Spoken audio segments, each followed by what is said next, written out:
We be live. Hello, Durud and Shalom. My name is Armin Navabi.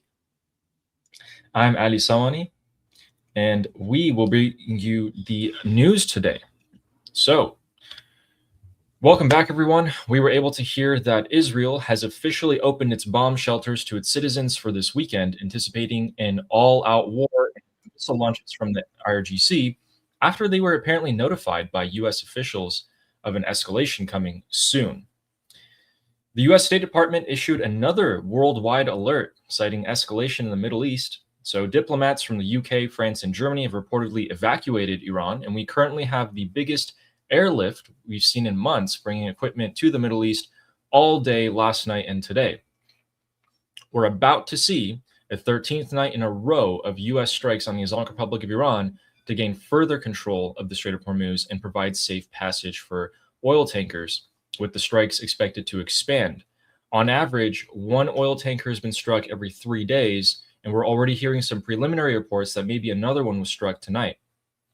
The Houthis are continuing to blockade the al-Mandab and the Red Sea while we await imminent U.S. strikes by strategic B-1 and B-2 bombers on nuclear facilities in central Iran, including Pickaxe Mountain. In addition to all of that, the Islamic Republic has fired missiles and drones non-stop to Kuwait, Bahrain, and Jordan. And we saw that the United States last night destroyed a very important border crossing from Iran into Iraq, almost taking out the chief of police of the Islamic Republic as well. As always, we will bring you the clips and news from inside Iran as well, such as fights between politicians on state media, the unjust and tragic execution of more of the Iranian people, and what the regime supporters inside Iran are saying in their discussions. To start us off, we will first be looking at a clip from Donald Trump today. He had a speech, and we'll see if anything's on the way. We're doing very well against the Islamic Republic of Iran. We're doing extremely well. They would like to do something, but I say they're not ready yet. They need more of the same. They're not ready yet. They got some evil intentions. We cannot let them have a nuclear weapon. If we did all this that I'm talking about your data centers, isn't that important?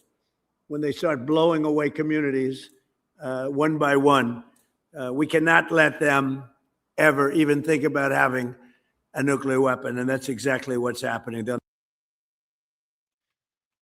Apparently, Barak Ravid from Axios talked to Donald Trump today, and according to Barak Ravid, he has said, quote, word for word, "I'm considering a massive attack, bigger than ever before. I am close to making a decision. We are all set for it," said President Donald Trump, according to Axios.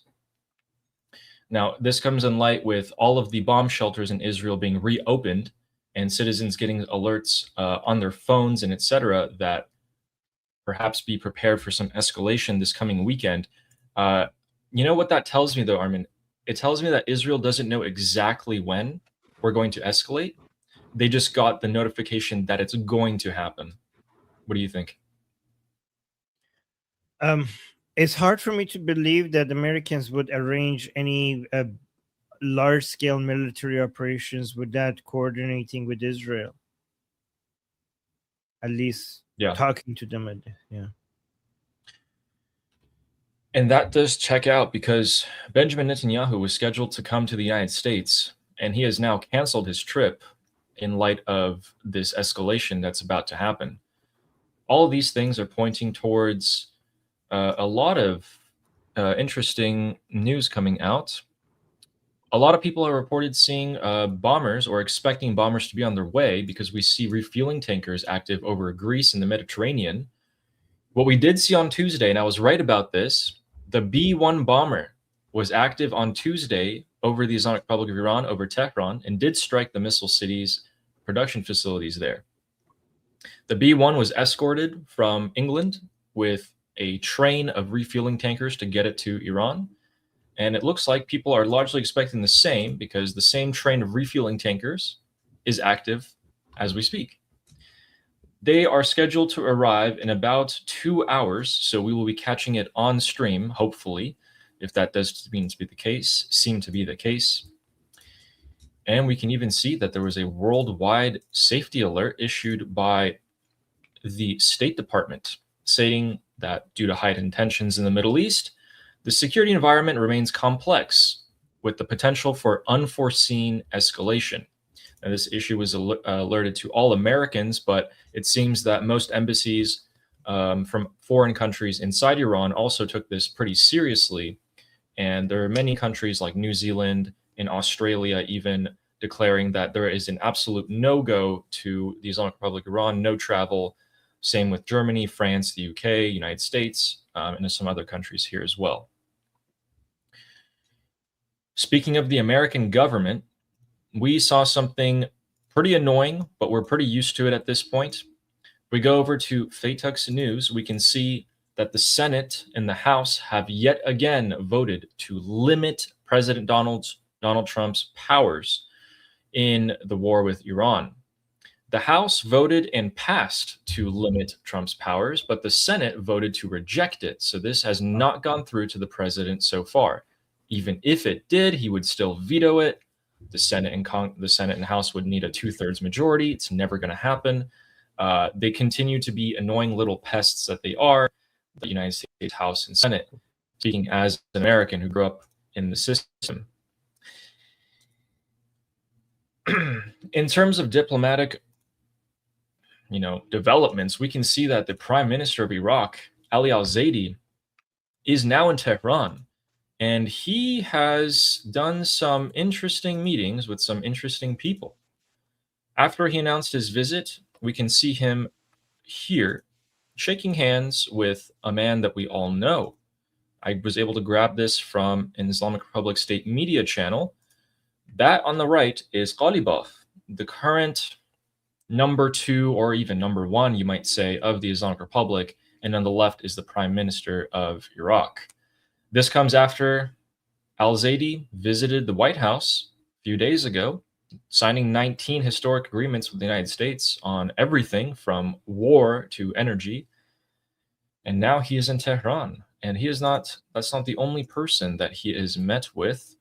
He has also, unfortunately, met with Ejei and shook hands with him while smiling. And that picture is going through the rounds, not looked upon favorably by many people. What do you think about that? I think he has to navigate it. He has to play the political game here. He's caught in between. What do you think? I mean, I'm not surprised by this. This is what he has to do. This. He just met with President Trump. This is a huge warning to the Islamic Republic. He has to go there and shake some hands to remove any excuses for the Islamic Republic waging war of an American government in Iraq. Like, it's easy for us to sit back and say, like, you shouldn't do that. But he's the one who has to deal with his country being right next, sharing borders with a country being occupied by the Islamic Republic with not that much resources to defend against them. He's trying to get the Islamic Republic and American military out of Iraq and do a lot of trade with the United States to bring investments into Iraq. And he doesn't have enough military to push. Without the American military being there, he doesn't have enough military power to push back against the Islamic Republic. So he shouldn't be giving the Islamic Republic any excuses. So this is necessary. And a lot of people think that Donald Trump may have passed on some messages through the Prime Minister of Iraq there on the left to the Islamic Republic. I'm very curious as to what anyone in the chat might think those messages would be, or what you think. I'm actually not too sure. Did he meet with anybody else? Ejei, Ghalibaf, who else did he meet with? Like, did we get any other pictures? That's all I was able to find. So if that's said, that basically is also a complete confirmation that Ghalibaf is in charge. Yep. Ghalibaf is in charge. Now, what we've seen al-Zaidi do on the positive side here is that he's giving the Iraqi militias, including IRGC-backed militias, until September 30th to disarm and actually, quote unquote, said, "Surrender your weapons or we will storm your headquarters." So that will be happening in about a month and a half from now. And that is going through like wildfire in Iraqi platforms, their media. So that's just going to be a dynamite waiting to explode there. In addition to that, if we go to the map here, we can see that along this border, there was something quite significant happening. So if we take a look right here, this is a pretty popular crossing for a certain ethnic group from Iraq into Iran and vice versa. And let's take a look at what happened to it last night. So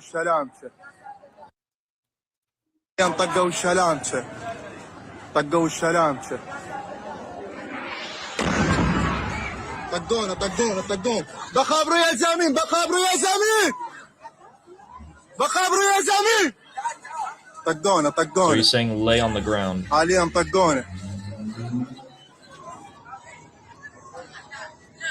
So this is on Iran-Iraq border, right? Correct. And Correct. it was and this bombing happened at the same time when Radon was in Shalamche at the same time. Just about. We'll get to that in just a second. The aftermath of the strikes were this. They seemed to target something very particular. In fact, there's a burning car or a few cars in there as well. I don't know if that's collateral damage, civilians, or if someone very important was there. What you just said, though, if anyone knows who Radon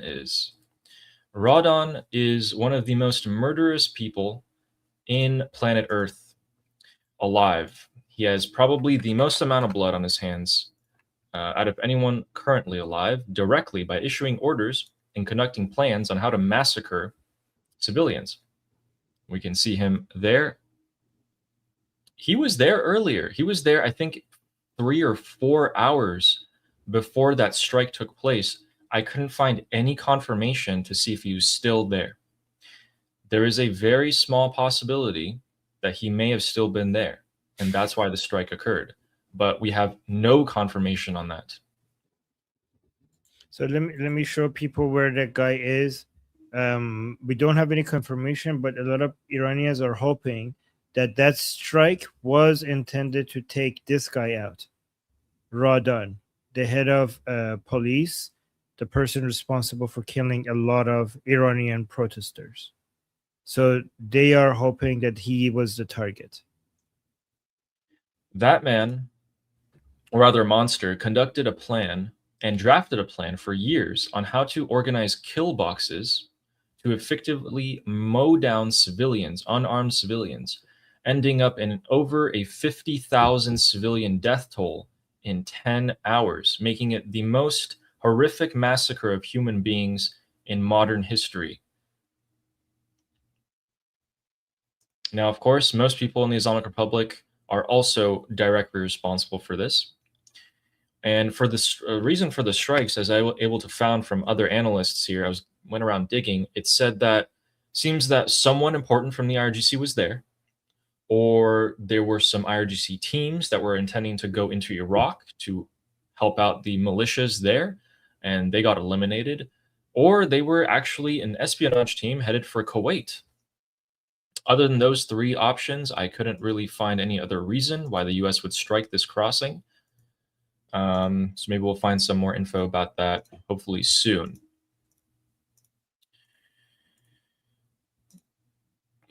Going back to our map here, we are also able to see that one of the U.S. bombs or U.S. bases near here, this airfield we can see here, was also bombed, and we can actually see these missiles take off and land at the same time. So we'll show. It's extremely loud.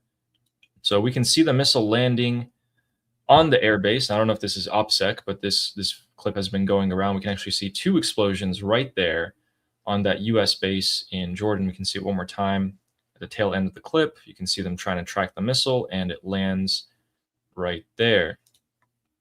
The U.S. bases in Jordan have been under pretty heavy fire recently, and we can see here that according to the New York Post, On Wednesday, meaning yesterday, another missile from the Islamic Republic slipped through U.S. air defenses, so the Patriot or THAADs, and it struck a weapons depot.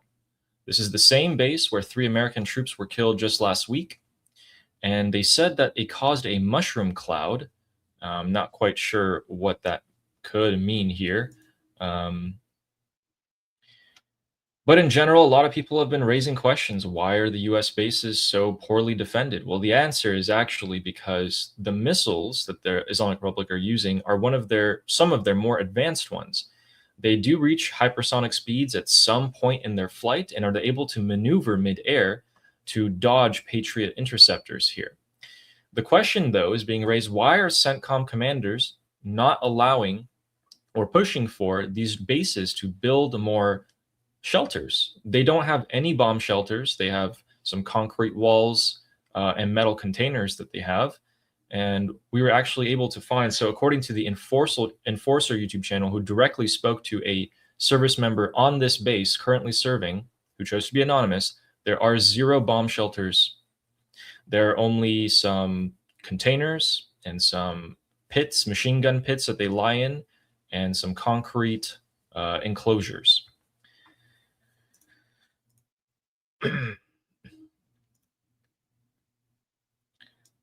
I'd like to show you guys the airlift currently being conducted into the Middle East here.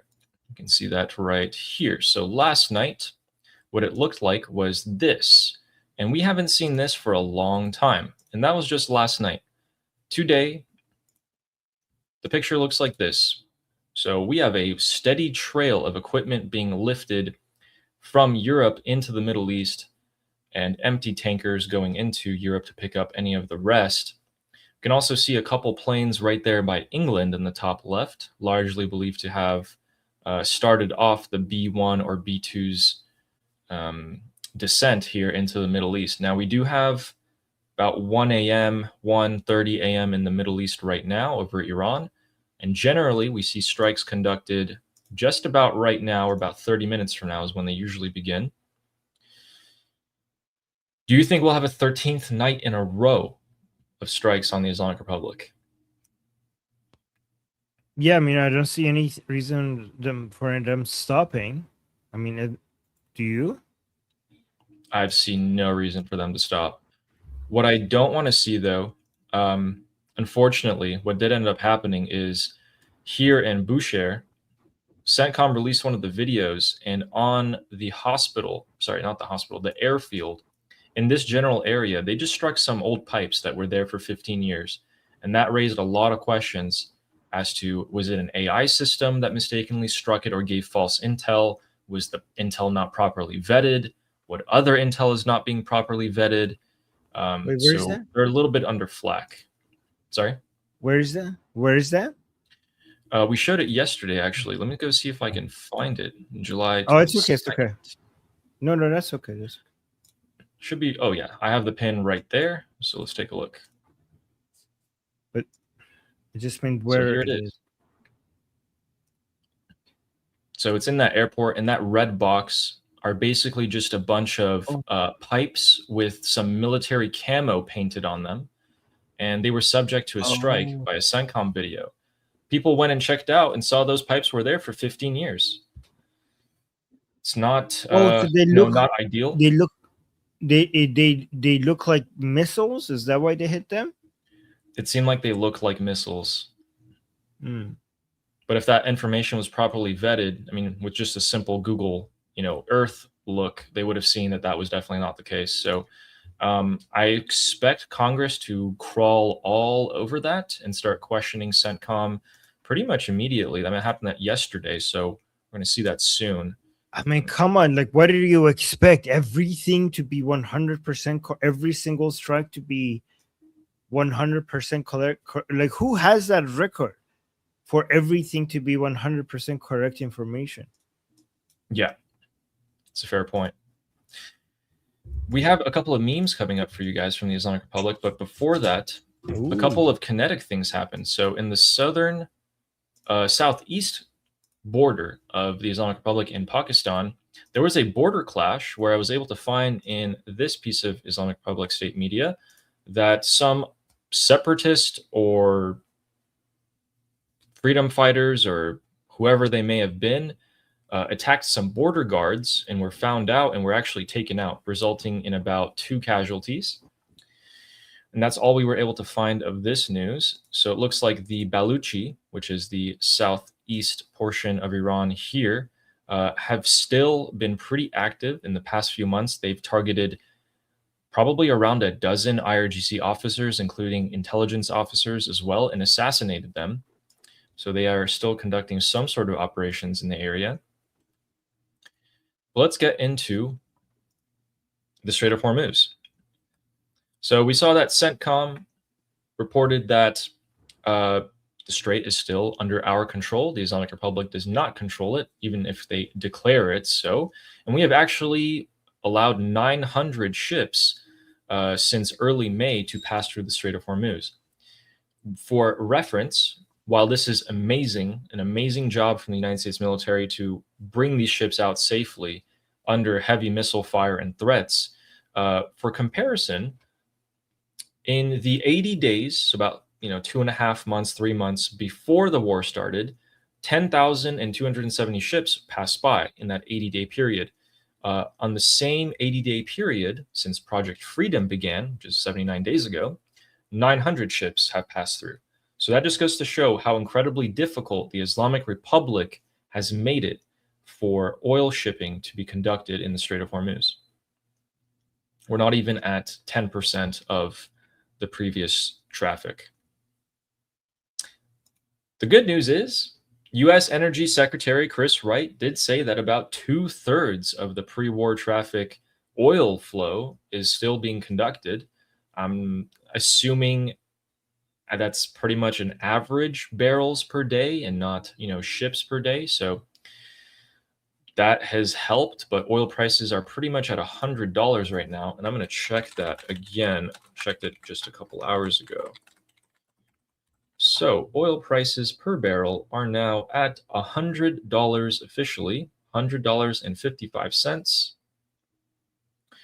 marking us into, again, territory where we are approaching what the war was. So these spikes here are during the 40-day war. We're over here. So we're getting back into that range, which means maybe if something should happen, it should probably happen soon. Or it means we're going back to negotiations, because we've historically seen those dips when some sort of talks take place or some sort of ceasefire. Do you think maybe, logistics and the economics of this, what are your thoughts on the oil price here?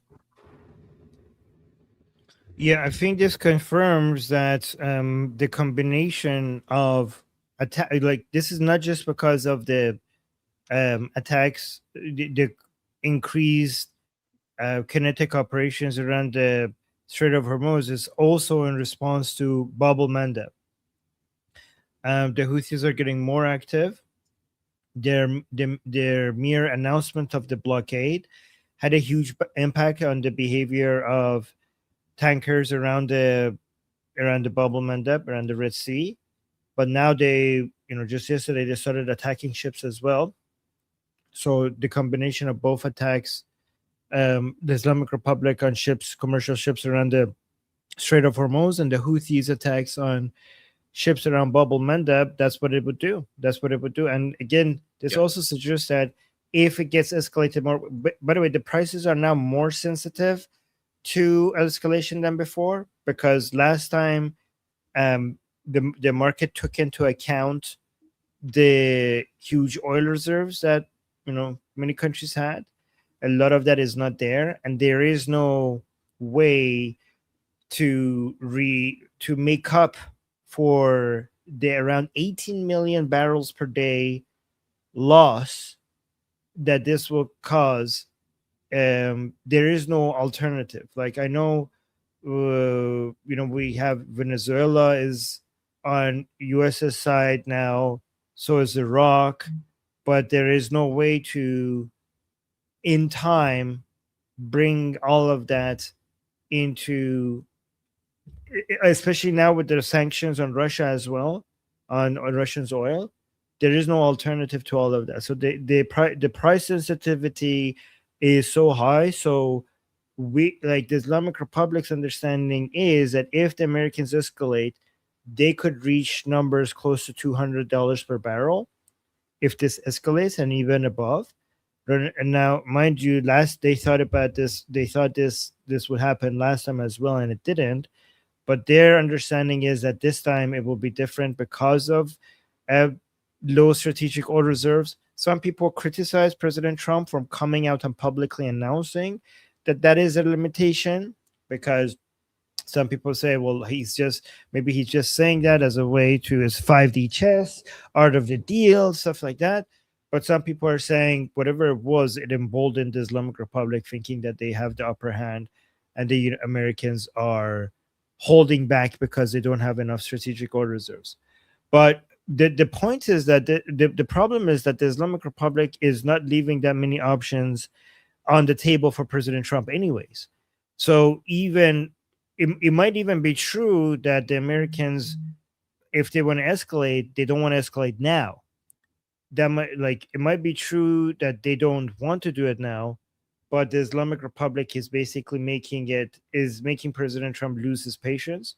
It is possible that because of all of the death threats, all of the attacks on the ships, now the Houthis attacking, and also them saying no to their most recent suggestions for remediators, it might be the case that the White House is going to decide, let's just rip the Band-Aid. This might hurt, but we have to do it.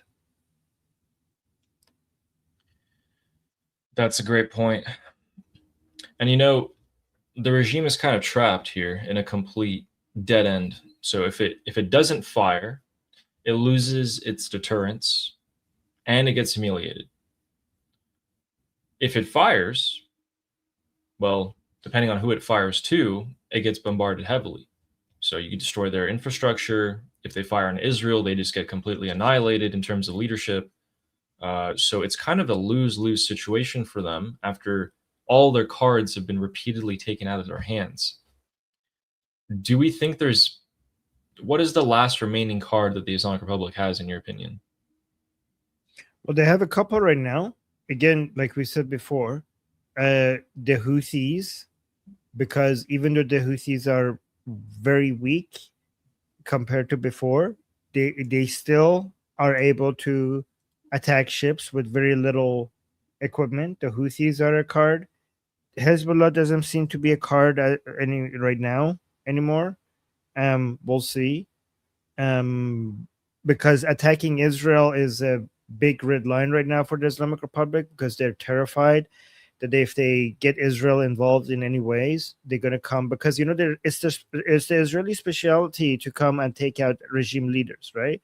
So if you're one of these decision makers, you're like, okay, they hit a power plant, okay, fine, okay, we'll recover, but you don't want to get hit directly yourself. So anything that would make the Israelis an excuse to get in, the regime is terrified right now. That's why they're not bombing Israel right now.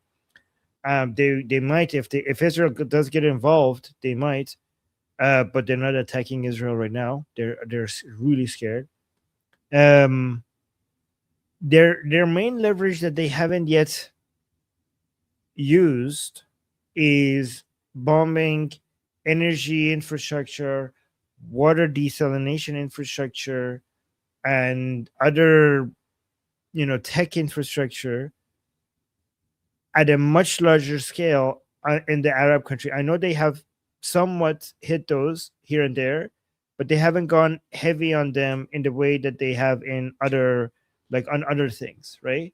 So, for example, if all the missiles that they're hitting at U.S. bases right now, and all the drones that they've been using, for example, how heavily they hit the UAE, different areas, if they focus all of that on targeting energy infrastructure in the Arab countries, or water desalination, or other things, that would be, we don't know how big of a deal that would be, but so far they haven't used that. They basically have left that for because if they use that, then there's no up from going there. That's the highest level of escalation. And again, guys, there's a difference between hitting something as an example to completely hitting them, right? So, for example, United States has hit some bridges in Iran, but those are just examples of what we can do. It's not like going after bridges the way you can, like completely removing their ability to move around, right? So, it's, for example, you could hit one power plant. Okay, that would send a message, but it's not the same. You could basically easily, within hours, the United States could take out every power plant and make the whole country go into darkness. They could easily do that. But there's also certain things that the Islamic Republic can do, obviously not to the same degree, but enough to cause a lot of chaos, maybe, on energy markets and global economy. We have to see if they eventually escalate to that level to target energy infrastructure. Just focus on that. Will that actually create the desired effect that they want, or would a lot of it miss and nothing will happen? That's something that a lot of the world is saying that we shouldn't try to figure out. But it is a lever that I have. That's pretty much the only lever they have at the moment. The Islamic Republic, on their state media, is claiming that they struck Amazon headquarters in Bahrain and leveled it to the ground. They also have, if they do strike the infrastructure of the Persian Gulf Arab countries, 90% of their water comes from the Persian Gulf. They just take the salt out, take some of the other things out, desalinize it. That's it. Most of the electricity, I mean, Kuwait has 16 power plants, 2 of which are heavily damaged at the moment because of IRGC strikes. They are deathly afraid of that exact scenario happening. And that's why, for a large portion of this conflict, they just tried to play both sides. And it seems like some of them have taken a more proactive role, like the United Arab Emirates, Kuwait, and Bahrain. But there's still some that have cut some sort of underhanded backdoor deal with the Islamic Republic, like perhaps Saudi or Qatar, who are not being struck at all. I think you were going to say something there. No, we were talking about them hitting tech infrastructure. We were just talking about that, right? Yeah. So, our bases, like American companies, right? Yeah. So, we mentioned Amazon, like maybe companies like, am I still there? I think it froze for a second. Oh, you're back. So yeah, big tech American companies are also a main target that they could consider. They're even threatening Elon Musk and his assets in the region, although I didn't really know he had much there. Oh yeah, he has everywhere. He's everywhere. I mean, I think it's time for. Oh yeah. No, I'm just saying, giant companies like that are global, and obviously, like in countries like UAE and Saudi Arabia, big companies like that will have a major presence. Yeah. Well, there goes your 2-day shipping, ladies and gentlemen. If you live in the Middle East, say goodbye to that. Because missiles like this are flying through the air. She got some really good footage of an IRGC missile being launched. You can see that right there, just streaking through the sky in a straight line. Usually they go all, a little bit slower, but look at it. And that is the one heading for the Jordanian base that was striking yesterday. Inside, we'll give you guys a quick recap before we go into the inner workings of the Islamic Republic. What we're largely expecting today are the 13th consecutive night of strikes on the Islamic Republic. They've been creeping up throughout to cover most of the country at this point. What started along the southern coast to get control of the Strait of Hormuz has now been seeing strikes all the way in the northwest of the country.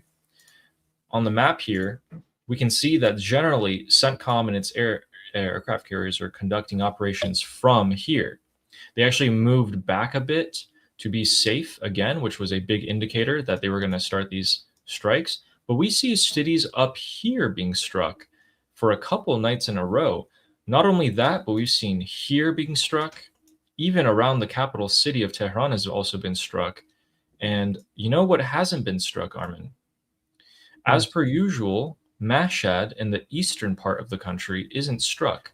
Now, you know what's interesting about that? Right now, in particular, we know the usual reason is they don't really have much rocket launchers there because it's so far away. But guess who is in Mashhad right now? Khamenei's body. True, but also people are reporting that Ghalibaf is in Mashhad. Wasn't he just meeting in Tehran with the Iraqi With prime the minister? Yeah, correct. It seems like he is maybe, trying to save his skin. We're not really sure here, trying to get out of the way of fire.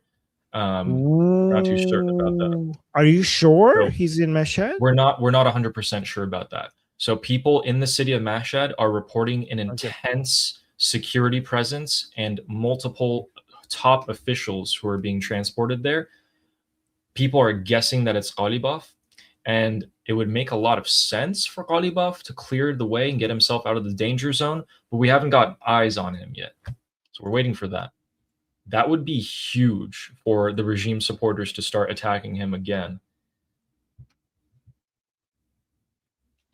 Wow.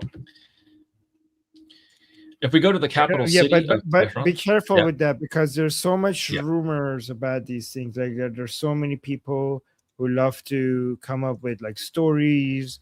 So unless it's confirmed, we are not going to believe it.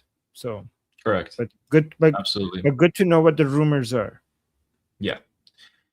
And guys, in front of Freedom Square, that was built by the last Shah of Iran, we can see that the Islamic Republic has brought out a toy submarine. And by toy, I mean this is their legit submarine, by the way. So they bring these out, and also the Zulfiqar missile there you can see, and they're parading them around. As per usual, their stupid antics to try and project strength to their own supporters. But take a look at this submarine. I mean, you can look and see there's a guy standing right there for reference. Right there. How do you even operate that?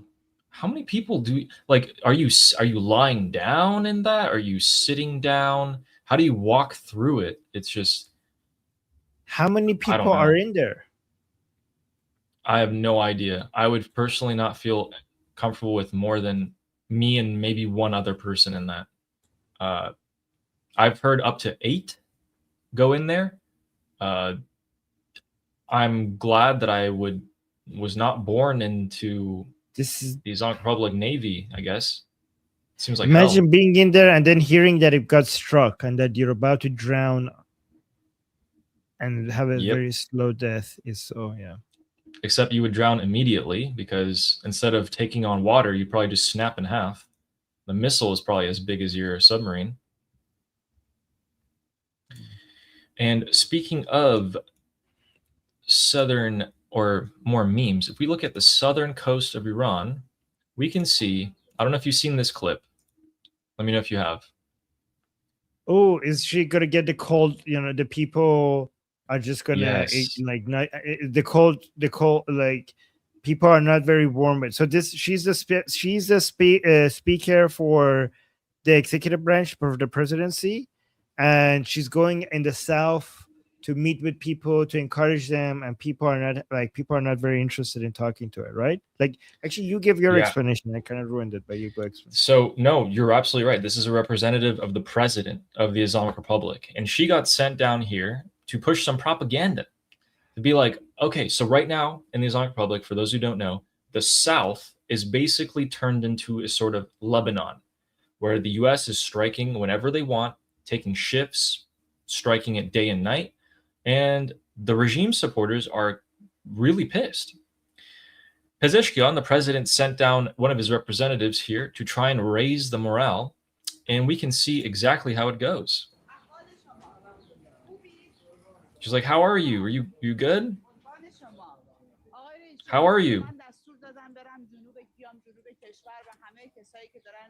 They told me to come to the south and see how everyone's doing and encourage them. And thank you. خدا حفظتون بکنه. زنده باشید. ارادتمند. دریا رفتیم یا نرفتیم تو چند روز؟ الان میریم دریا. This guy is just so unimpressed. انشالله. به دست خودم برگردید انشالله. از دریا که نمیترسیم محکم تو دست. خدا قوت. قربان شما. It's like, how are you? You guys doing good? This video is going viral. The government, guys, this is like the presidency, the speaker, like this is their version of what's her name for the White House? Caroline Levitt. Caroline Levitt.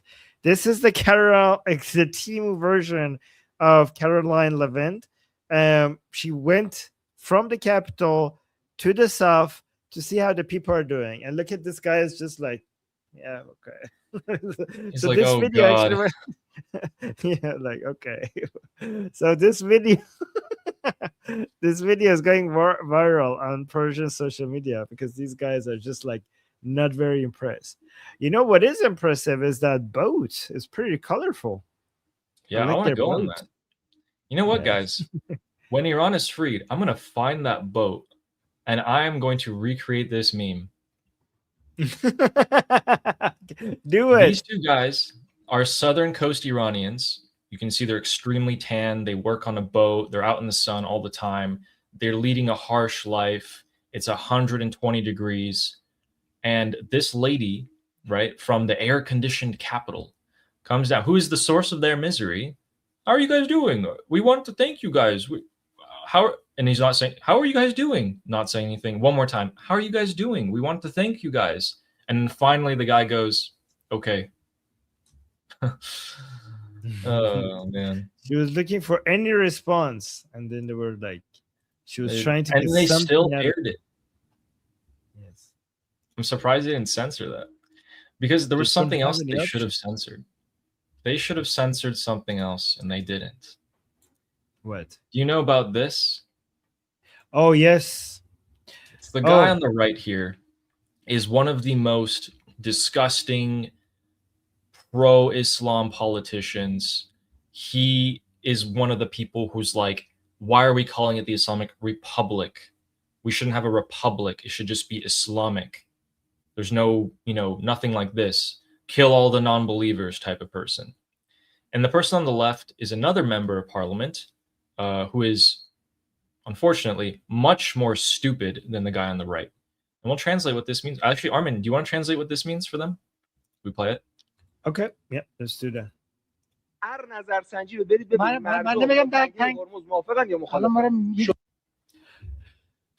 So he's saying go and get a reference. Go ask, use any polls to see if the Iranian people are for closing the Strait of Hormuz or they're against it. So he's suggesting in this clip, because I watched this clip already. I know that he's the Sabati guy on the right. Guys, Sabati is a member of parliament and part of the Paidari camp, and he's basically one of the most popular pro-regime, anti-MOU ideological pressure camp part of the Islamic Republic. And popular, I mean, not by the Iranian people, by the regime, by the minority regime supporters. So he's pushing against negotiating with the Americans, against the MOU, against the ceasefire, closing the Strait of Hormuz. So he's upset that the Islamic Republic is allowing ships to go through, that they're not aggressive. So he's suggesting, Ali, we should always provide this context because a lot of people might not know what we're talking about. So in this debate, he's saying, go get a poll to see that the Iranian people want the Strait of Hormuz to be closed, which is a lie. There is no poll that suggests that. And if you do any poll, you see that the majority of Iranian people are not thinking about you closing or opening the Strait of Hormuz. They're thinking about you just dropping dead and the whole Islamic Republic dropping dead. That's what they want. They don't like that if you do a poll for the Iranian people, like, should we close the Strait of Hormuz or open the Strait of Hormuz? They're gonna like, where's the option where I could click where you die? Where's that option? C? That's C. You die. How about that option? So, but it's kind of like, go get a poll. Go to get a poll. The Iranian people want to close the Strait of Hormuz. I mean, he's not wrong because they are working with different definitions than us, Ali. This is a language, guys. Let me tell you the language that these people use. When they say the people, they're not talking about the Iranian people. This is something you have to always understand. When their definition, this is why it's important to know what is the working definition when we're talking. When they say the people, they're talking about regime supporters, the less than 3% support, the people who want Islamic rule. That's what they're talking about. So he's right. If you poll the people, okay, you are probably going to get 90% for shut down the Strait of Hormuz. But by the people, he just means Durka jihadi Islamic rule-minded people. That's what he means by the people. Okay, so this guy, the guy on the right, Sabati, is for shutting down the Strait of Hormuz. The guy on the left is for negotiating with the Americans, stop being aggressive to all the countries in the world, and stuff like that. But I'll have something that I need to add to this after we play it. So this is on State TV, a debate between somebody who is against the negotiations and somebody who is for negotiations with the Americans on Islamic Republic State TV. Okay, so let's continue. شما میگی تنگه رو باز کنیم مفت بدیم بره. یه جوری میگی که من گفتم تنگه هرمز دست ما نباشه. بله شما میگی در دوره جنگ ببریم بعد بازش کنیم بدیم بره. شما گفتید بدیم بره. مال ننت بوده که بدیم بره. مال احمد بوده که آقای شهریاری آقای شهریاری ادب. مال کی بوده که بدیم بره؟ آقای شهریاری مال کی بوده؟ ارث بابات بوده؟ مجلسید این چه تربیتی این چه ادبیاتیه؟ شما ادبیاتتون هر جور بگید هیچ اشکالی نداره ما بگیم اشکال داره. من ببخشید من وارد بحث ناموسی شدم. He says like, so Sabati on the right, I don't even know how to translate this to English. Sabati on the right is saying like, you are telling us that we should give up the Strait of Hormuz. The guy on the left, he's getting angry because he thinks that the Strait of Hormuz doesn't belong to the Islamic Republic because the Strait of Hormuz is international waters. So it's not like something that we could give away because we didn't even have it to give away. So he's debating him on that, right? So when he says like, Sabati tells the guy on the left, the blue guy tells the red guy, that you want to give up the Strait of Hormuz. That's what you're saying. The red guy is saying, when did I ever say we should give up the Strait of Hormuz? I never said that. Who does the Strait of Hormuz belong to anyways to give it up? Is it your mom's? Like, is it? So again, this is a lot more rude in Persian. In English, it doesn't translate to very rude. I don't know what the equivalent of that would be in English, but it says like, what do you mean give it away? How could we give it away? Is it your mom's to give it away? And then the blue guy said like, whoa, you're a member of parliament. Why are you speaking like this? This is very rude. Did you inherit it? Yeah, exactly. It's like, is it your, then he switches to your father. Like, is it your father's inheritance? Okay. So. این منطق شماست؟ ارث باباته؟ آقا اصلا من دارم از شما سوال میپرسم. شما ربطی نداره. من ربط تنگ هرمز تابع زیر قوانین ولی در زمان Is it your mom's? Is it your dad's? Is it your aunt's? It's like so he changed it to something more polite. Is it your father's inheritance? Like to give it away? He's saying the guy on the left is saying the Strait of Hormuz is based on international norms, is based on international norms. It like that's what it should be like. We cannot keep it, we cannot give it away. It's international waters. That's what he's saying, right? Yep. Yeah. جنگ هست و هر کاری لازم باشه انجام میدیم. من اولا توصیه اینه خونسریتون ارسال کنید. یک. دو. اجازه بدید. نه متشکرم نباشید. اجازه بفرمایید. دو. Oh, the host is trying to cut him off and being like, okay, thank you, let's end the debate. And he's like, no, don't. Like, he's like, shut up. So what happened is like, first of all, Mr. You're a member of parliament. I want you to calm down. That's what he saw, but the blue guy is saying to the red guy. I want you to calm down. And then second of all, then the host of the show, the mediator comes and says that okay, I want to be thankful to you, both of your contributions. So Sabiti comes like, you don't need to be thankful. Basically, stop talking. I'm not done yet. So that's what he's saying. But anyways, I think we get the point. But here's the thing, Ali, the guy on the left is making a lot of sense, right? Yep. So what did you say? You said that they shouldn't have played this? Yeah, because this is just showing more disagreement. But it also looks kind of good for the Supreme Durka supporters, doesn't it? No. Really? Because Sabiti is more of a proponent of holding on to the Strait of Hormuz, which has brought them so much destruction, and it's sort of a way for revenge. I mean, I was anticipating them being so stupid that they would support that. So how about you guys discuss this with the chat? I'll be right back. I need to use the restroom. But you guys discuss this, guys. People in the chat, did you? This is a very honest and transparent, open discussion, right? On state TV within the Islamic Republic. Weren't you told that there's high degrees of censorship in Iran? Doesn't this show the opposite? Okay, so let me know in the chat what you're thinking about. Look at this. This is an open and honest discussion between two different views. One person is saying that we need to go aggressive against the Americans. This guy, if you actually watch the full debate, he starts mocking him. He's like, you guys, the guy on the red guy is going to tell the blue guy, you have left us no friends. You are waging war against the entire world. Like, we don't have any friends even in our neighbor. Like, there's no neighbor that is our friend. He said, name one country in our neighbor that is our friend. And then Sabiti, the blue guy, he says, Oman. And the red guy says, we bombed Oman. And the blue guy says, yeah, but it's just among friends. It's okay. They're not responding. And so that's what Sabiti says as part of the discussion. But the guy on the left seems like reasonable. He seems like he's part of the Islamic Republic. He thinks that Strait of Hormuz, we can't hold it. It doesn't belong to us. It's international waters. He thinks that the Islamic Republic is showing so much aggression to everybody in the world that it has left the Islamic Republic completely isolated and with no friends. Like, they have zero friends left for the Islamic Republic, right? So this is an open and transparent, honest discussion among two different views on state TV within the Islamic Republic. And by the way, guys, I'll tell you something. There's a lot of this. This is not just a one-off thing. There's a lot of this, right? So are we lying to you all of this time when we said that there's heavy censorship in Iran? What is this? This is like, look at a view that says that we should negotiate with the Americans, that we should be we should stop being aggressive to the rest of the world. That is getting full exposure on Islamic Republic state TV. So what is happening here? Talk about it. I'll be right back.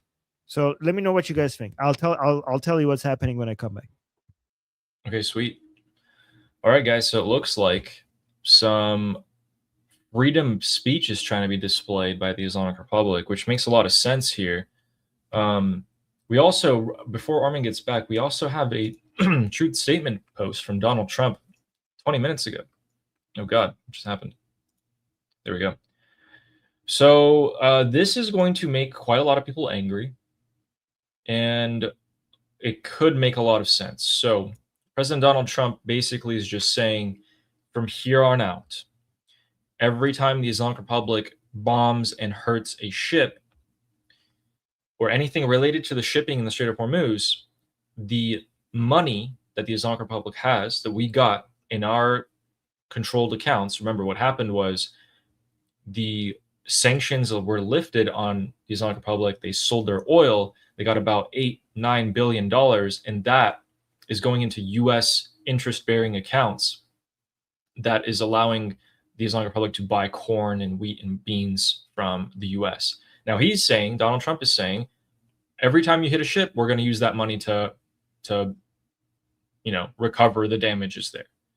A lot of Iranians are going to be pretty mad because they see this as their own money, right? The Iranian people see this as their money, but this will also serve, that's the downside. The positive side, in my opinion, is that this will further humiliate the regime much more This money was only able to buy wheat and beans and barley and corn. Now it's also being used to repair the damages that the Islamic Republic is inflicting on ships. So let's discuss that in just a second. Let's go back to the debate. So Armin, they're trying to show some freedom of speech, huh? Well, what's the point of that, though? I don't know.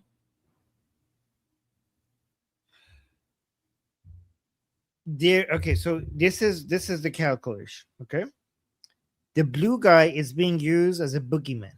Okay, they know the Iranian people hate the Islamic Republic. They know the Iranian people want regime change.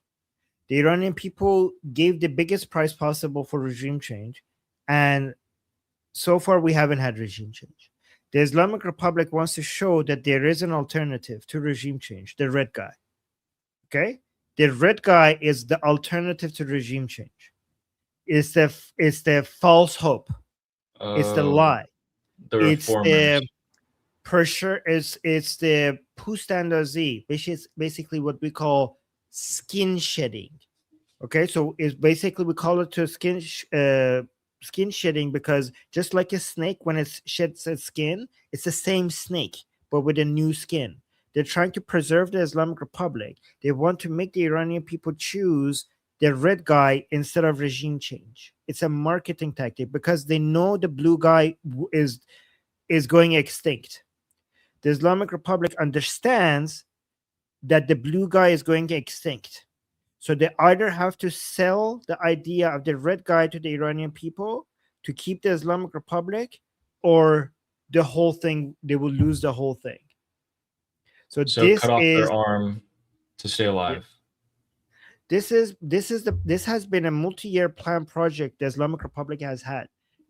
The skin shedding process, the rebranding of the Islamic Republic, the rebranding of the Islamic Republic as something that looks good but is the same evil underneath, right?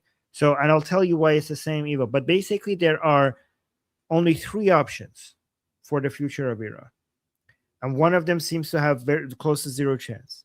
Either it's the ideological Islamic ideological branding, right? What other people refer to as the hardliners, or is the rebranding of the Islamic Republic with the Third Republic under the leadership of people like Ghalibaf, with the reformist, again, I put that in quotations because it's not reform, with the reform branding and new Islamic Republic that is not as Durka, that is could maintain some normal relationship with the rest of the world to some extent and would liberalize its economy to some extent, right? The third option is regime change and Pahlavi rule. There's only three options. And given that the Islamic Republic knows that the first option is not sustainable, then they have to use the first option as a boogeyman to sell the second option. As a like, choose the second option or else you're going to get the first option. The Iranian people want to go with the third option. The Islamic Republic, to survive, has to try to show that the third option is impossible. Choose the second option, or else you're going to get the first option. Okay, That's something they've been pushing quite heavily. does that I make think sense? it's been, what, Like, 3 or that makes sense. Yeah. do Yeah, people absolutely in the does. chat? People in the chat, did that make sense, or does that require more explanation? But yeah, go on. Sir. So the Islamic Republic is trying to push option A or B. People in Iran don't want option A or B. They want an entirely different option. They want option C. The Islamic Republic is like, hey, forget about C. Okay, the best we can do is either A or B, and A is looking pretty impossible. So what we're gonna have to do is we're gonna have to kill off the hardliner ideology and adopt the reformist ideology. We're gonna have to metamorph into something new. Is it gonna be new? No, it's not gonna be new, is it? So the covering would be new, but the fundamentals would not be new. Okay, it will be just the same thing with the new cover, with the new wrapping. Okay. Yeah. So I'm glad most people said that they understand, and this is why the fundamentals would be the same. It's important to understand, guys, that we have three types of freedom. Three types of freedom: political freedom, economic freedom, social freedoms. Right? Social freedoms is like what I get to wear, what I get to eat, what movies I get to watch. You know, do I get to dance? Do I get to sing? You know, do I get to, have express, myself in different kinds of art and music? Well, that's a cultural freedom, social freedom. Are theaters allowed? Okay. Do I get to choose? That's the cheapest freedom. Okay. But that gets the most attention on the media, right? The economic freedom and political freedom is what makes a society prosper. And if you have political freedom, you will get economic freedom and social freedom with it. Political freedom is what you need more than any other freedom, because with political freedom, you could get economic freedom and you could get social freedom. But what the Islamic Republic is going to do in this rebranding is it's going to give social freedom. It's going to give social freedom. It's going to give people some ability to say some things, but it's not going to affect the fundamental politics of the, you get to say things, but it's not going to change anything. Your voice doesn't mean anything. You have no vote. Your vote is meaningless. It doesn't do anything. The economy will pretend to be liberalizing, but it will just go from, if the rebranding is successful, it will go from command economy to crony capitalism or state capitalism, right? It's not going to go to regulated free capitalism. It's going to go to state capitalism and crony capitalism, and it's just going to change hands from the people, powerful people within the regime under the government to the private sector, but still under the control of the same people who were in the regime before. So meaning it doesn't make any meaningful difference, right? So similar to something that happened in Russia. The privatization was not through a free and fair process where it liberated the economy. It just exchanged hands between so basically the same people that used to hold them as a part of the government, now they hold them as this corrupt mafia-like private companies that still maintain their control over the same industries. So, but it looks better, right? It looks better to the media. People are like, oh, look at these girls with that hijab. Oh my God, look at this concert that is free. It looks better, but here's the thing: you will be able to drink alcohol, you will be able to go to concert, you will be able to sing in the streets, but you will be poor. You will be breathing in polluted air. Your roads and your cars will still be as dangerous as before. Your economy will still be command economy and not free, and people will still, so you will be able to drink alcohol, and you might need it because you're still poor compared to the rest of the country. So you need the free alcohol and the free singing to be able to sing and drink your sorrows away, because you're still behind the rest of the world. That's not the liberty that they're not looking. The Iranian people are not just looking for the cheapest version of liberty where they just get to take off their hijab. They want liberty in the true meaning of liberty. They want liberty as in they want to be able to choose their own destiny. They want the right to determine their own history. That's what they want. They want to have a say in how their country is operated. They want to have a say in who actually represents them. And the only way to do that is with Pahlavi, because it's only the Pahlavi name that filters out everybody else that is trying to do a rebranding of the same old. And the Islamic Republic is trying to do the rebranding with many anti-Islamic, leftist, communist, anti-Zionist, anti-imperialist minded people, because they have an understanding that they don't have the Islamic branding, but it's still the same fundamental anti-imperialism, anti-Zionism, anti-capitalism mentality that exists among them.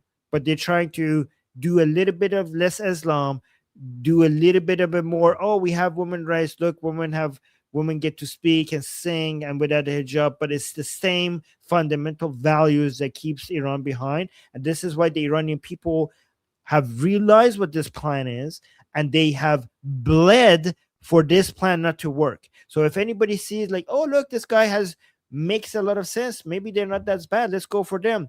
The Iranian people gave their lives in the tens of thousands to make sure that this rebranding doesn't happen.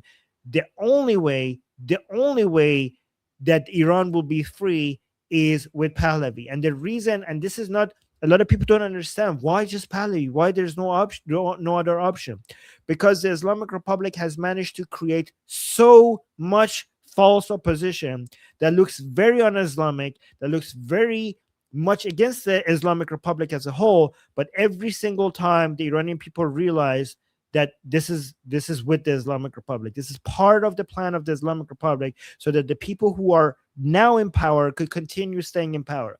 And every single time the Iranian people have said no, and they have realized that the only name that will never be able to be rebranded or be used as a way to keep the Islamic Republic alive is the Pahlavi name, because the Islamic Republic is allergic to the Pahlavi name. And it's not just because they love Princess of Pahlavi, it's also because of the allergy and the disgust that not just the Islamic Republic, but these leftists have to anything that is Pahlavi related, is why the Iranian people have realized that by making the branding and the leadership of the revolution Pahlavi, they automatically keep everything that is a disease for Iran out. It's an automatic filtering of all of the vile and all of the three corruptions that the Islamic Republic, that the Iranians people identify as part of the same ideology of the Islamic Republic. The mullahs, the leftists, and the MEK. The Pahlavi name automatically filters them out because they themselves don't want to be associated with Pahlavi. That's why the Pahlavi name has so much utility beyond having a really able leader with the right values and the right team and with the right plan. Beyond all of that, just the name itself, just the brand itself works as a filter that the Iranian people can trust to know that none of that virus is going to make it in, because they're going to keep themselves out as long as you're Pahlavi. Does that make sense? And it's exactly how they got into power in the first place, wasn't it? The Islamic Republic. Right. Yes, exactly.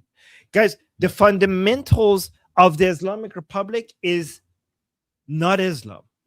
The fundamentals of the Islamic Republic is anti-Americanism, anti-Israeli, anti-Zionism, isolationism, and command economy. These are the fundamentals of the Islamic Republic, and Islam just works so well for anti-Americanism, anti-Zionism, isolationism, and command economy. It just works so well to be able to do that. But the people in power within the Islamic Republic, they are willing to completely rebrand, but keep those fundamentals, because those fundamentals makes them money, makes them billions and billions of dollars. And those fundamentals will not go away until the whole system collapses. And can you briefly explain what a command economy is? A command economy is when you have a centralized authority decides what, who controls what, in what amount. They decide the prices. They decide the supply. Basically, taking the free flow of goods and services out of the hands of the people who are freely choosing what they want and how much of each one of them they want, and how much they want to produce, how much they want to buy, how much they want to sell, how much they want to trade. Instead of the market itself, the wisdom of the crowd deciding that, which is the best way to get the highest amount of prosperity in any society, you get that all of those decisions into the hands of a few, and those few will use it to enrich themselves and slow the economy down and keep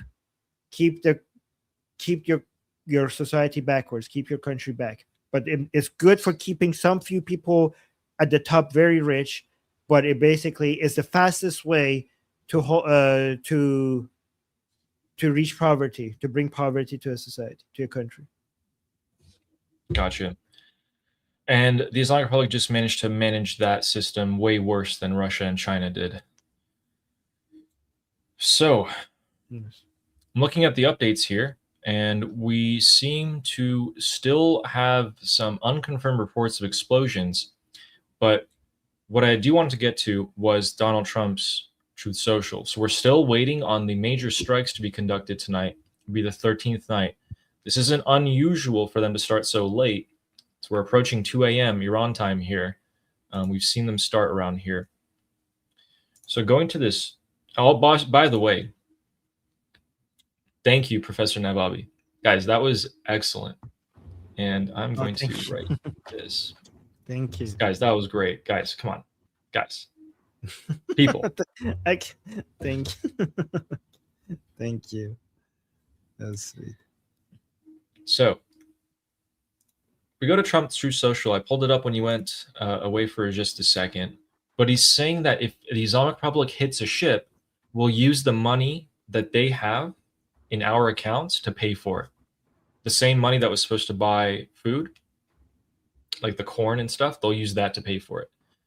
I looked into it for a second, and it seems like that's actually not very legal. He's not actually able to do that. Now, I mean, there's workarounds to it, I'm sure, but as it stands, he's not able to do it. So that means that this is a ideological rift that he's trying to create, right?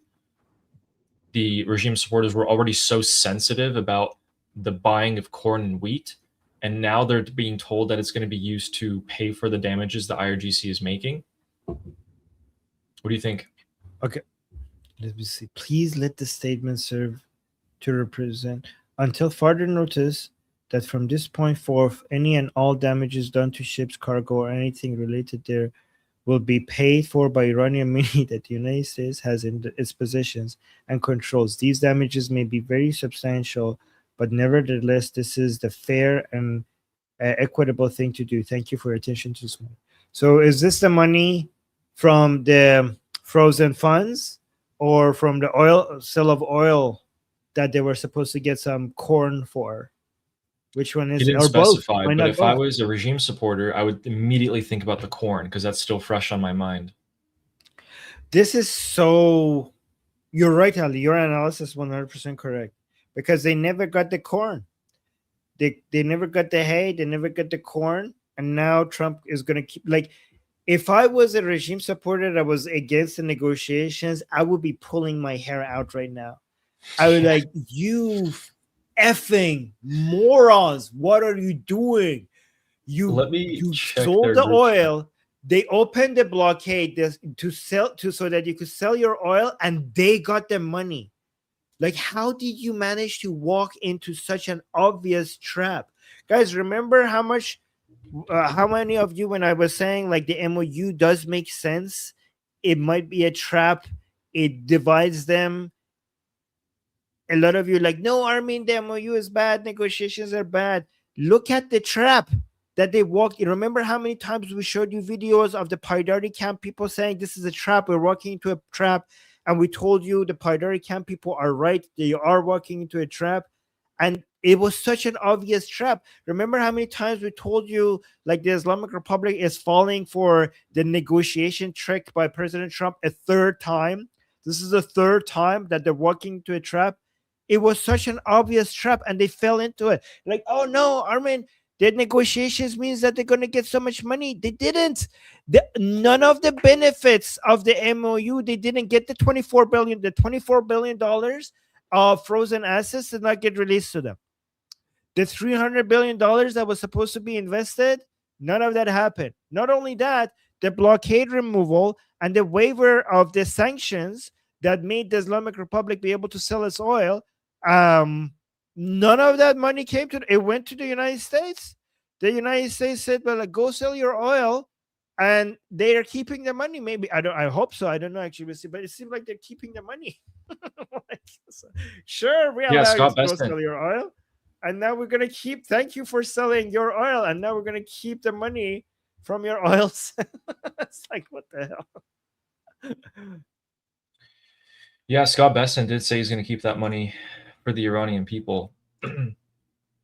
So there's only a couple replies to it. That news just came out onto the Islamic Republic media channel, so I'm waiting to see if there's more replies to it before I show like you think guys. about it. Like if I'm a regime supporter, I'm like, why is it that when we sold the oil, we agreed that the Americans hold the money and that they might give us food? Did we not think that they might just keep the money and not give us the food? Like, did nobody think that? Like, did we trust the Americans? Like, did Ghalibaf really just trust the Americans that if we give them the oil money, he's just going to be like, okay, fine, here's some corn? What? Like, we had no power to stop him from just keeping the money and giving us nothing. We had no power to stop him from that. And we still fell for it. They lost their minds for weeks about that. That's all I saw. Guys, I go into their group chats, I read all the Islamic propaganda and everything, and I see what the replies and all the comments are. They are still not over. They will never be over that. They will never be over that. Guys, 1 year ago, if you went to any of these people in the Islamic Republic and you said, a year from now, you're going to negotiate with the Americans, you're going to sign a deal with them, you're going to let them, they're going to let you sell oil. That money that you get from the oil is going to go into American accounts, then you buy food from their farmers. And actually, you can't even do that anymore. Yeah, now, that money is going to be used for reparations. Wait. They would lose their mind. Wait. I have somebody, please take this meme and put President Trump on it. Okay. So like, yeah. So okay, so I see you have a few $1 billion in escrow accounts and you want to buy corn and American corn and soy and some American hay with that. Okay, let me check and see, like, and it's gone. It's gone. And it's gone.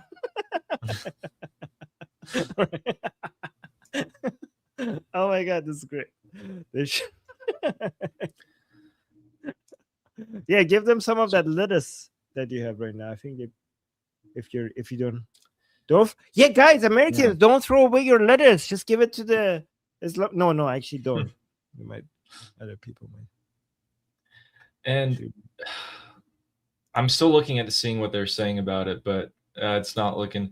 It's so far they're just like, oh, he's not going to do anything. It's just a threat. Like, don't worry about it. So I'm waiting for those messages that are really going to come in here. We do have alligrams for you guys today. And before that, did want to go over a couple things. So the Islamic Republic is still executing Iranians. Why do they do that? They execute Iranians because every time that they feel pressure, they try to show the Iranian people that if you were to rise up again, we'll execute you. Yesterday, they executed 2 more people. They executed 2 twins, Romina and Taraneh Rahimi, you can see here. And they also executed a man. We'll show his picture in just a second.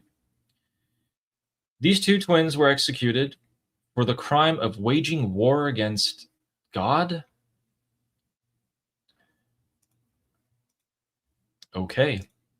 And we can see that another man, Mehdi Khanaki, was also executed today. And this is posted by Crown Prince Reza Pahlavi. They do this, again, as a reminder. Every time they feel pressure, they start executing. Now, there's a dozen more, 20, 30 more people who are having expedited trials, kangaroo courts. The lawyers don't do anything. There's no evidence. They get false confessions from torture. And they do this just to show the Iranian people, don't come out next time. Why? Because they're scared. Because they start thinking that the Iranian people are going to come out. Remember, guys, there's economic pressure right now. There's all sorts of protests from the veterans, from the retirees, people who live on government salaries, the farmers, students. They're all, if those people all join together, each one of these is a spark for the people to uprising. There's no shortage of economic hardships here, I promise you.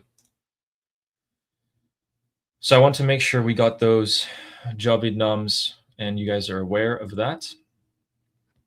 Going back to the Middle Eastern news for just a second before we get some potential updates here. Saudi Arabia, as we told you guys yesterday, now has a deal with the United States. It's formally approved, and we'll show you guys a clip of that right here.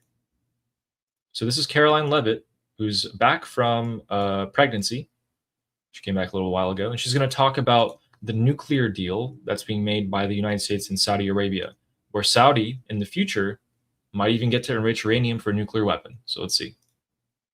Where the Middle East can be a peaceful and stable region. And yes, this deal with Saudi Arabia, the energy deal, is contingent on this condition as far as the president is concerned. So we'll continue to talk with our Saudi counterparts to get the deal finalized and hopefully see them joining the Abraham Accords very soon. Did you hear that, Armin? Join the Abraham Accords very soon. So the deal is President Trump will allow Saudi Arabia to bypass the IAEA. They don't have to go through the UN or like the worldwide regulations for a nuclear program. They will just deal with the US about it. The US controls everything. Saudi gets a nuclear program. In return, Saudi joins the Abraham Accords. Do you feel like that's an equivalent value kind of thing here? What's your thoughts about that? I mean, I like it. I like the Abrahamic Accord, and I even like it. I like it more as a framework for eventually it turning into the Cyrus Accord, for sure. The Cyrus Accord would be superior to the Abrahamic Accord, but the Abrahamic Accord itself has been a huge success and something that President Trump should get a lot of recognition for. I don't like the Saudis getting anything atomic related at all. Yeah. It's as much as I like the Abrahamic Accord and as much as I like the fact that the condition to go to to join the Abrahamic Accords is back for the Saudis getting anything, I do not trust Muslim countries with atomic. And guys, I know there's restrictions. And they're not there's no enrichment by them. It doesn't matter. The infrastructure that they're getting will create the groundworks for them to be able to at some point enrich and get a nuclear bomb.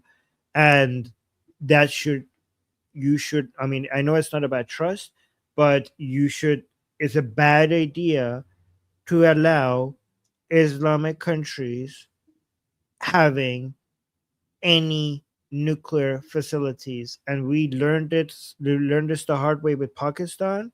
Do not make the same mistake again. Saudi Arabia is not a stable country.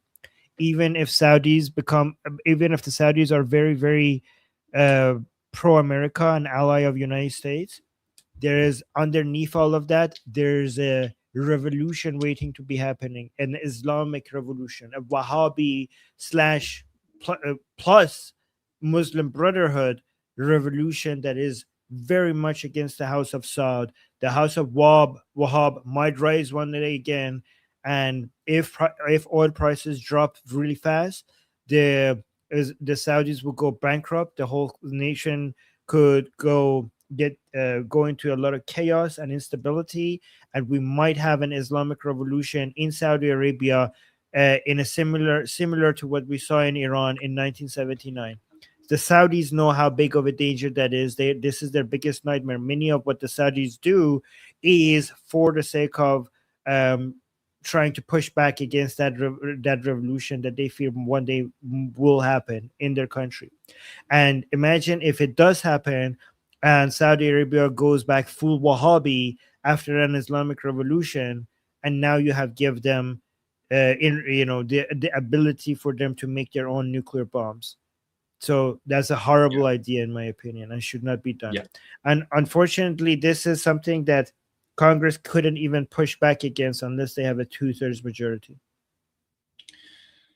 Yeah. So the current deal is Saudi joins the Abraham Accords, which is, making peace with Israel, having good relations with them. It helps the region as a whole a ton by having the supposed leaders of the Arab world, Saudi Arabia, make peace with Israel.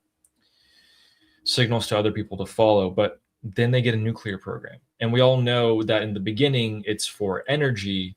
Then we know at the end it's about nuclear enrichment. I mean, Saudi Arabia is not a country that is in dire need of energy. They have a low population. They have a ton of money. They have a lot of sun. You have solar panels. You have other things. You don't really need it.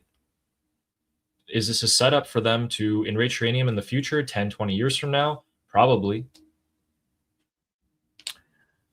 Well, I mean, Mohammed bin Salman had said publicly that if the Islamic Republic gets a nuclear weapon, they will get a nuclear weapon. He has said that. Yep.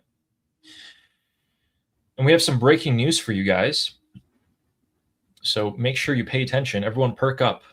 We have from our direct source in Iran, from Vahid Online, who gets information from Iranians, we are able to see, this is in Farsi, let me translate it for you guys. We're able to see that once again, the southern coast of Iran is being hit. So the city of Ahvaz in the southwest of Khuzestan province is being hit very hard, apparently. People are saying that they hit it very badly. It sounds of a large explosion or a barrage even. The bombing is not stopped. It's almost 2 minutes in a row that the bombing is not stopped. So it looks like some sort of barrage is hitting that city right now, which is quite interesting. The strikes have begun for the 13th night in a row. Now I'm waiting to see, are there any more cities that are being hit right now? We also hear jets above the Islamic Republic, American jets over Ahvaz that just bombed the place. In addition to that, the B-2 bombers are on their way, or the B-1 rather, is on its way. So according to Cyprus media outlets, let's show you guys the map here. So Cyprus is this island right here, right close to Israel. So it appears that the B-1 bombers are somewhere over the Middle East as of right now, which actually I perfectly predicted that, saying about 2 hours from now. So roughly in about 30 minutes, they should be dropping ordnance over their targets in the Islamic Republic. I'm actually kind of surprised I called that down to the half hour there. Although we'll see. So again, that's according to Cyprus state media. We also have some E-11A aircraft overhead in the Middle East, which are flying communications hubs. During the entirety of the 40-day war, only 5 of them were used. We got another 3 of them on way to the Middle East from the U.S. in the past 48 hours, signaling that indeed a decision has been made to strike key targets or conduct a massive operation over Iran. Now, is it possible that these B-1 bombers are conducting the bombings in Ahvaz? Because they did say it was a barrage. And, that would be a strategic bomber use there. So we'll get more information. We'll keep an eye on that. But now would be a good time to start reading the super chats while we keep updated on the news. And boy, do we have some today. So make sure you stay tuned. We're going to be answering questions. And as soon as the bombings expand, we will be giving you guys that updated breaking news. Eli Goldman has said, Durud, friends. Durud, Eli. Thank you so much. Durud. Welcome. Thank you. And Fleshy Interloper said, hello, Counter, my old friend. Oh, did we hit? We did. We got confetti on both. Nice. Thank you so much, Fleshy. Thank you, guys. Thank you guys in the chats. Thank you so much. Again, guys, please subscribe to both of our channels, Ali Samani and Liberty Politics. If you're watching on either one, make sure you at least subscribe to the other channel. We're here every single day. Promise you, you're not going to get any better Iran coverage anywhere on the internet, whether it's in Farsi or English. So thank you, Fleshy.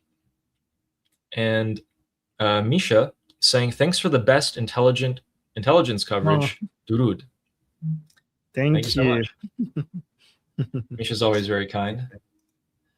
And Eli Goldman also gifted 5 Liberty Politics memberships. It's very kind of you. Thank you so much. If you guys got a membership, Type something in the chat. Test out your little star. And Misha also said Gully Board. I think he's trying to make fun of Gully Buff.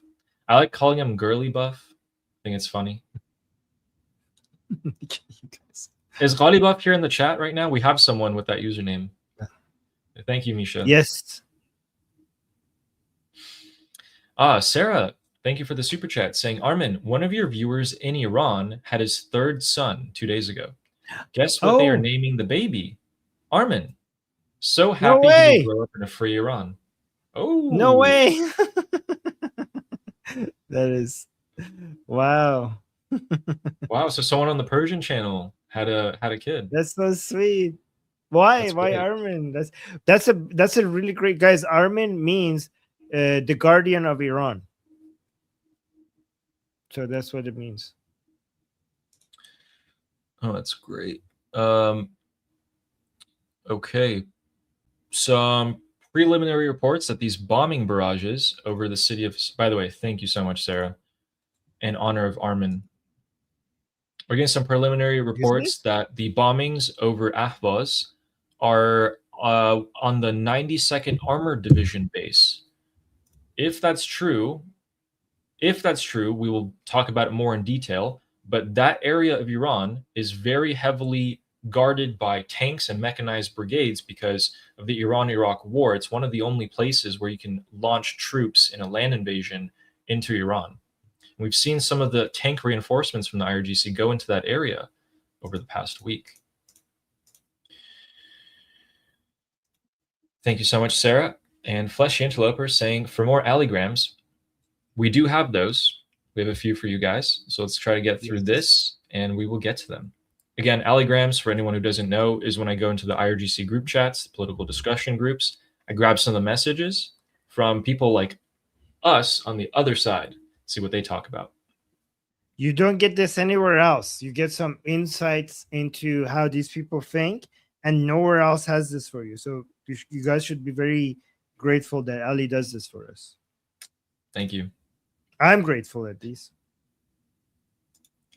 And thank you, Fleshy. And Sarah, thank you for the super chat saying, will the diaspora get to vote in the referendum? I believe if they are Iranian citizens, right? Oh my, yeah. I mean, if they're diaspora, that means they're Iranian citizen. For sure they would. Well, so for example, let's say you have someone like me who was born in the United States. Now, I've also lived in Iran. I have Iranian citizenship, but if they were born here, raised here, and didn't have Iranian citizenship, I don't think they'll be able to vote. I think they have to apply for citizenship. Are their parents first. Iranian citizens? Are their parents Correct. So Iranian they citizens? apply and then get it. So yeah, if your parents are Iranian citizens, I think you're going to get Iranian citizenship. Yeah. So that office, the citizenship office, is going to be flooded with orders. So yeah, Sarah, not immediately, but once they apply and get the citizenship, I'm pretty sure they'll be able to vote. And it'll be a while before we have that referendum, so everyone should get a chance to vote. Yes. Good so question, Sarah, by the way. you vote. Yes. Yeah. What would you vote for, Sarah? Constitutional monarchy? Ooh, you don't have to tell me. Ooh. I will vote for constitutional monarchy. Would you, Ali? Guys, we got a republic or a constitutional monarchy. For right now, as of right now, I'm voting for a constitutional monarchy. Yeah. Oh, same as Sarah as well. Same as Sarah. We can put a poll later on, actually. Fleshy Interloper saying Islamic Republic are forcing the United States to attack. Yeah, because they don't stop hitting these damn ships. They really don't. Yeah. Yeah. And also, they will never give up on a nuclear weapon. Remember, guys, even if you destroy Pickaxe Mountain, so what? You think they're going to stop trying to go for a nuclear weapon in the future? That's a good point. The only solution to stopping the Islamic Republic from getting a nuclear bomb is, Ali, is regime change. Real regime change. Ding, ding, ding, ding, ding. Yes. Yes. Thank you, Fleshy. And Fizz Engesis saying no allegrams will result in a coup de chat. All right, all right. You know, I read your guys' messages last night. I was like, okay, I got it for the people. For the people. Thanks, Fizz Engesis, for the threats. And Fleshy Interloper is saying refinery capacity is a bigger issue than oil stock. Refinery capacity to turn the crude oil into a finished product that you can use in your vehicles. I've heard about that actually being a pretty big issue. I'm just not sure. I don't know too much more about that. I'll look into it though. And Fleshy also said that's why you can leave crazy Durkas in Iran, or maybe can't. I think maybe they said they can't. So you can't leave crazy Durkas in Iran. I don't think, by the way, a lot of people are like, oh, what's going to happen to the IRGC afterwards? Aren't they going to become a guerrilla warfare group? I don't think they'll become a guerrilla warfare group. I think you need the support of the local population to conduct guerrilla warfare for a prolonged period of time. I think what they'll do is they'll form these little militant groups. They'll become like a Hamas or Hezbollah, and they'll conduct bombings, but they're going to be priority number probably 2 or 1 for a free Iran to get rid of. The military is going to be going after them pretty hard, as well as the new intelligence agencies. Should I join them, guys? Thank you, Fleshy. And James Moore saying, I don't really understand why the U.S. is holding back.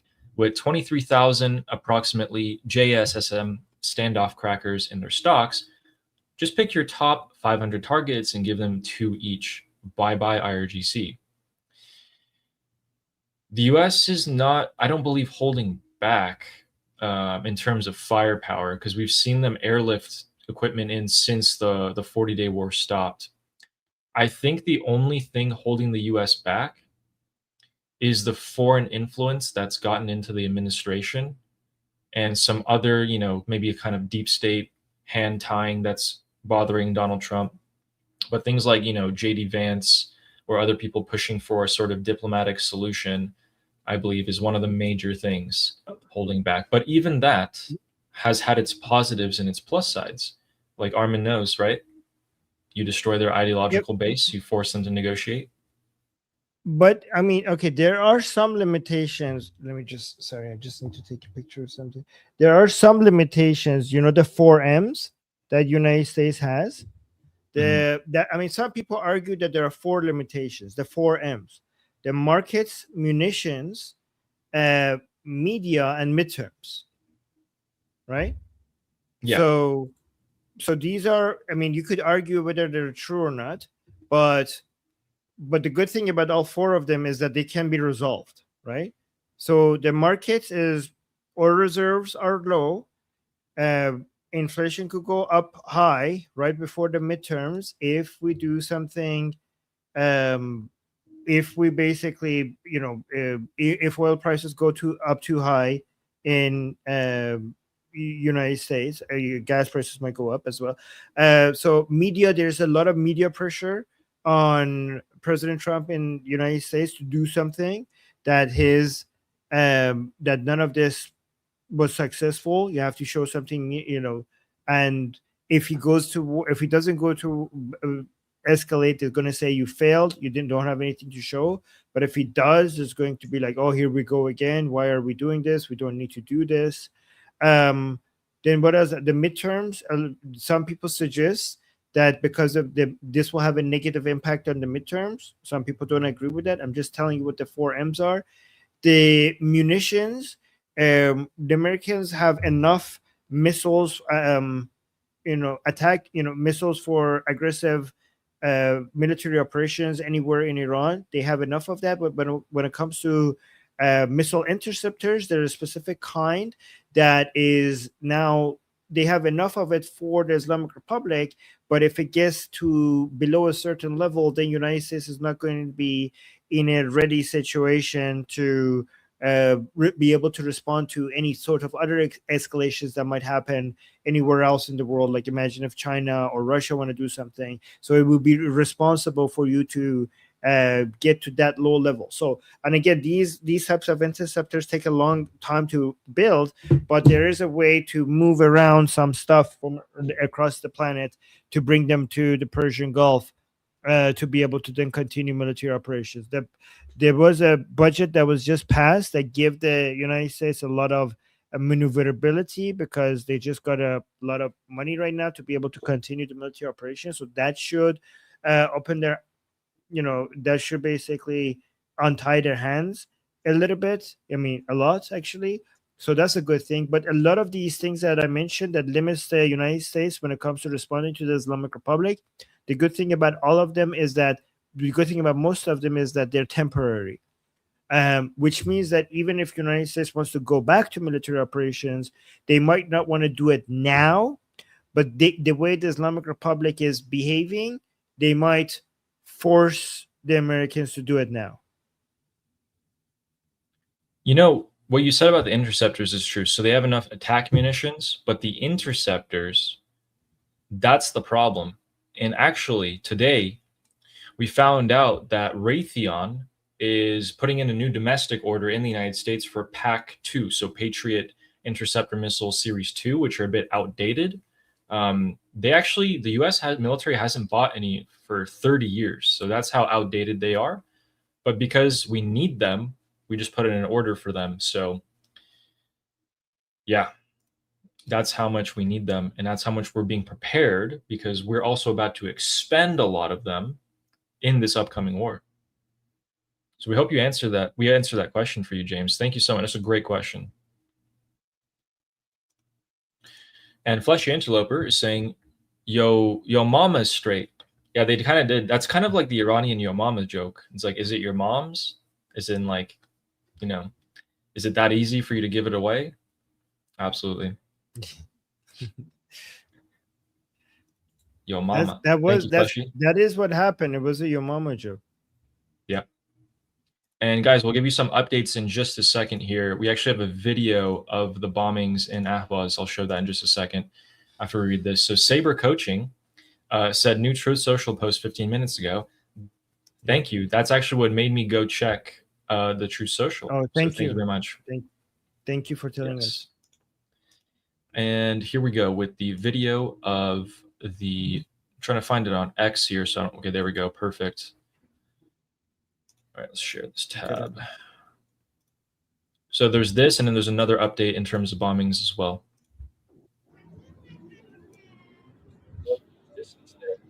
Lighting up the sky. And that was going on for about 2 minutes. I'm not sure if these are the secondary explosion runs that we're seeing, but no one was able to get close as of now. These are just the preliminary videos. I'm going to give you guys 2 more updates here. One is that CENTCOM has declared strikes for the 13th night in a row to hold Iran accountable and diminish threats from the IRGC to commercial shipping. So that actually the wording is a little bit different. They've been copy and pasting the same words for the past 2 weeks.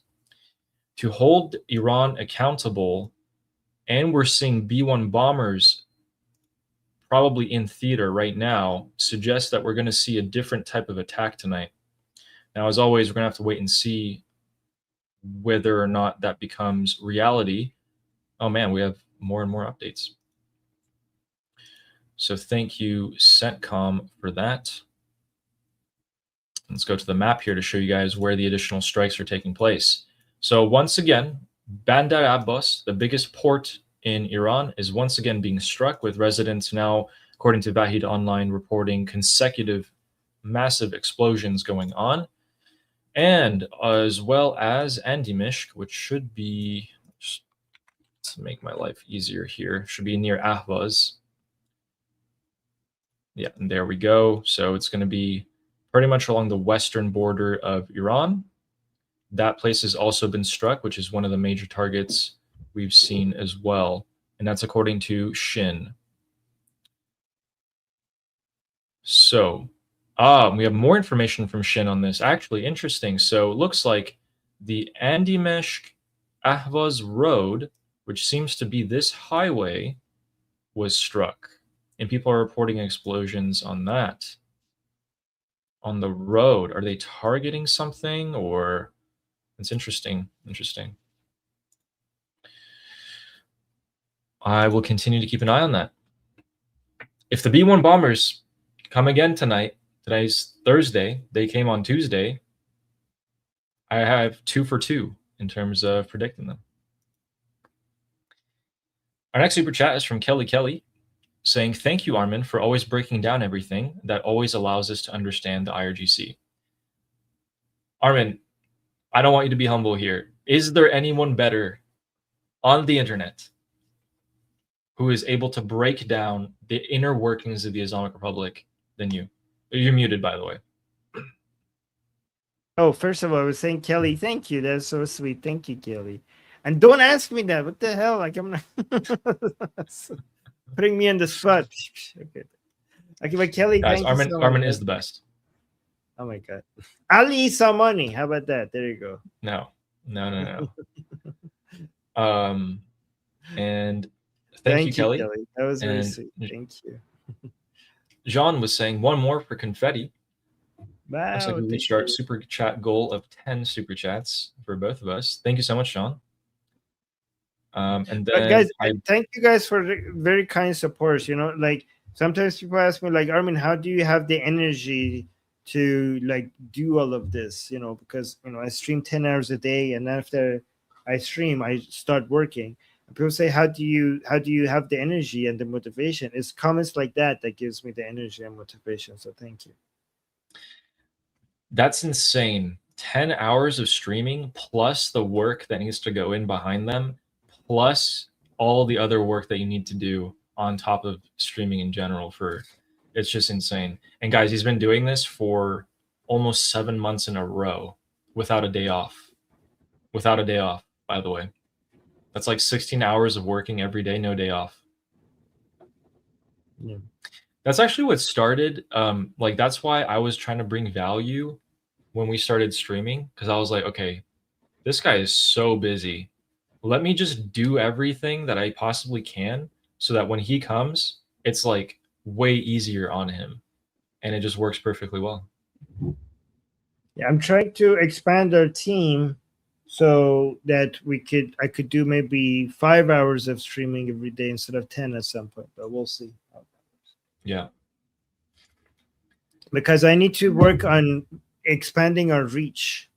So your super chats, guys, will go into, if the super chats gets to a sustained level, then I will be able to expand our team and then do 5 hours of streaming, and with that extra 5 hours that I get, then I will work on basically creating the structure for all of this to keep growing. The vision for Liberty Politics is to solve the pain I used to have when I was in Iran. So when I was in Iran, I had so much to say, and I couldn't say them because my opinions would get me the death penalty, right? So, and I just felt so suffocated, and I just felt like I would live in this really tiny little cage. I just had so much to share, especially as an atheist living under Islamic tyranny.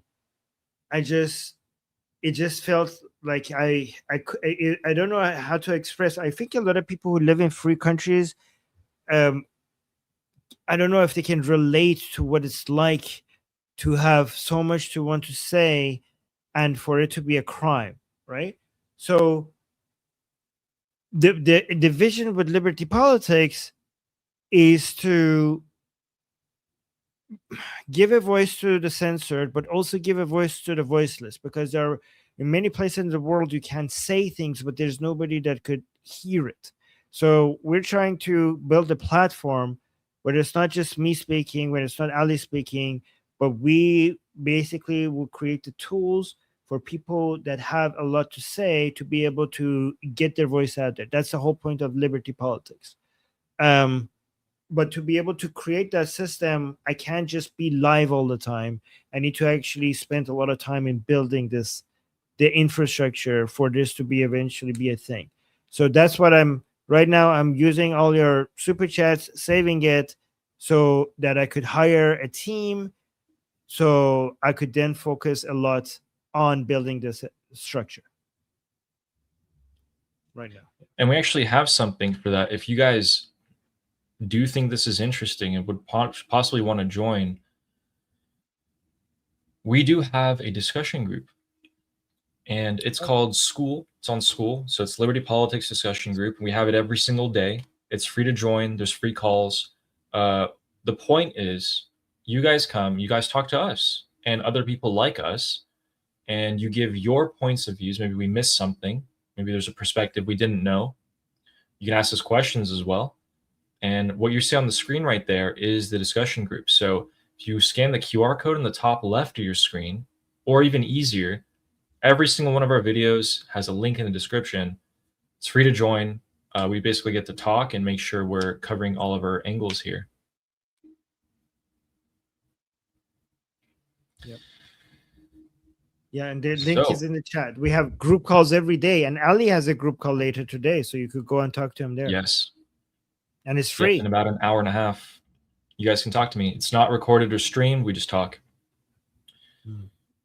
And we do have a small update here. So the Telegraph, which is a UK news media, it's a famous one, the Telegraph, is reporting that the United Kingdom is ready to defend itself, and put a picture of the B-1. Now, according to Al Arabiya, they did cite this article because it's behind a paywall. And they said that according to the Telegraph, the American bomber B-1 Lancer took off from a British base to launch a raid on Iran. Interesting. I kind of called it. So let's see what happens soon. It should be any minute now. Should be any minute now.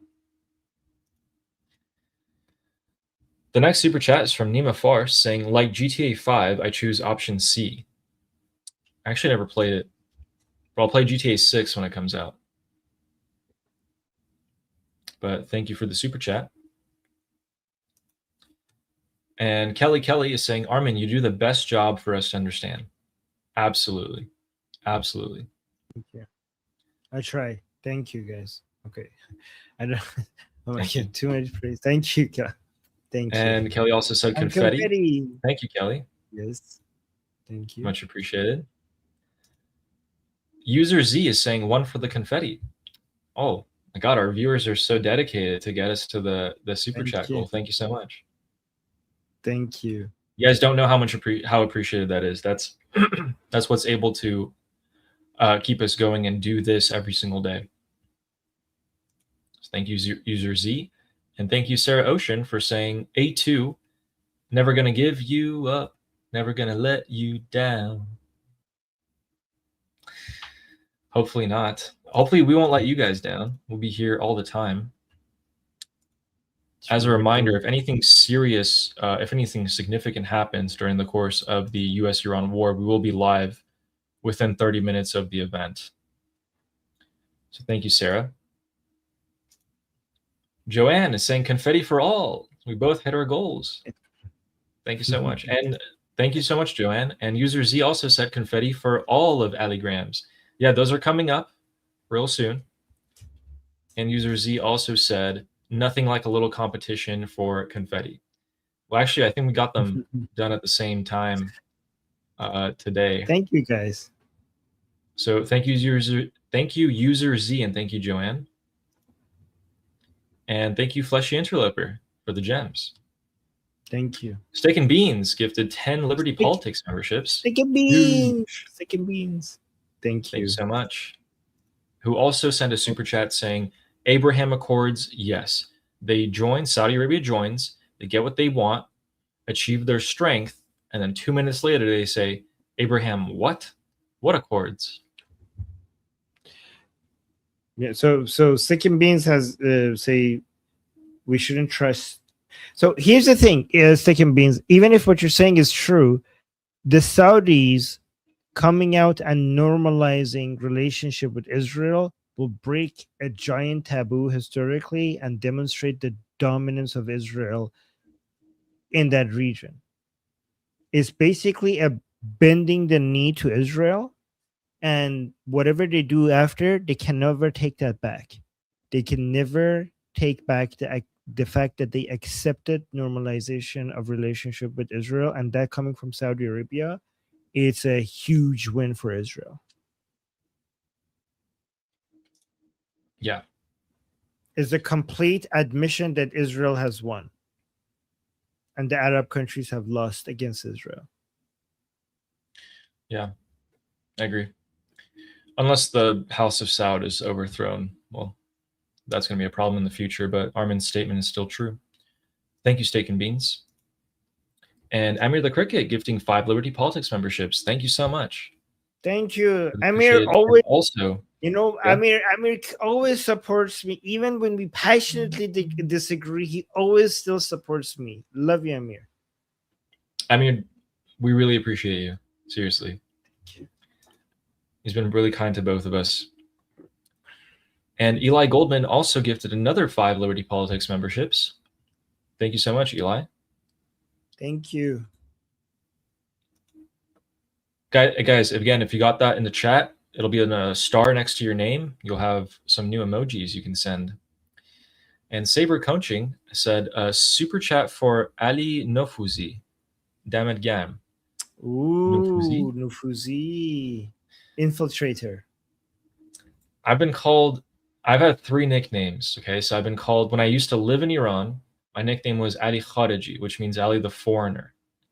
And then during COVID, my nickname was Ali Santuri, which means Ali the Santur player, which is the Persian instrument that I play.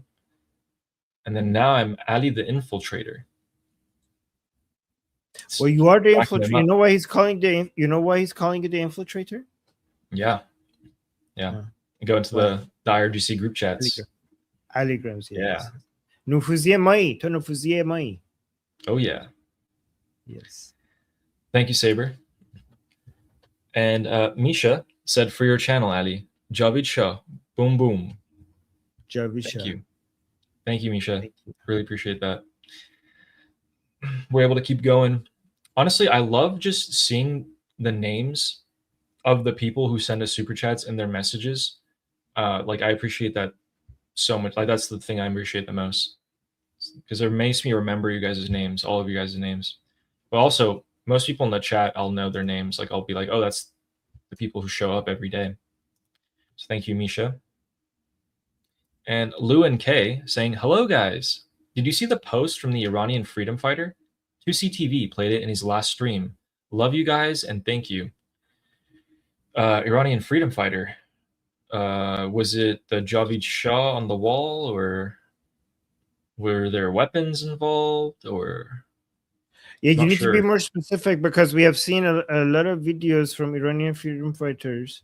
So which one are you talking about? But Yeah. I'm pretty sure we're going to see it soon.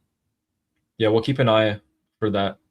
Actually, I think, did they? No, okay, not yet. Yeah, let us know in the chat. Thank you, Lou. And Kay. James Moore is saying, tell me one time when Trump followed the rules. Well, he has a rule for himself not to drink alcohol. He always follows Yeah, I think that's the only time. Yeah, there we go. Is it the only time? I was struggling. Looks like we have some more videos coming out from Ahvaz about the strikes. We'll show that in just a second. But yeah, what were you gonna say? That's a good rule, by the way. I like that rule. Yeah, the art of the deal, the art of the no drinking. Thank you, James. It's probably the only time. Yeah. And Misha is saying, did I hear confetti? Oh, does it make a sound? Yes. We don't know. That'd be pretty cool. You should try. They should. And thank you, Misha, for making sure we get there. Appreciate that. Thank you. And Eli Goldman saying, and now you can't stop talking. Oh, talking about me. Ah, Because I couldn't talk. yes. I couldn't talk when I was in Iran, and now you can't stop. I mean, to be fair, I couldn't stop talking when I was inside Iran, and I almost got in trouble. You know, Ali. So here's how bad it was. When I was in university, I was so excited for, I don't know, studying biology and organic chemistry and stuff like that.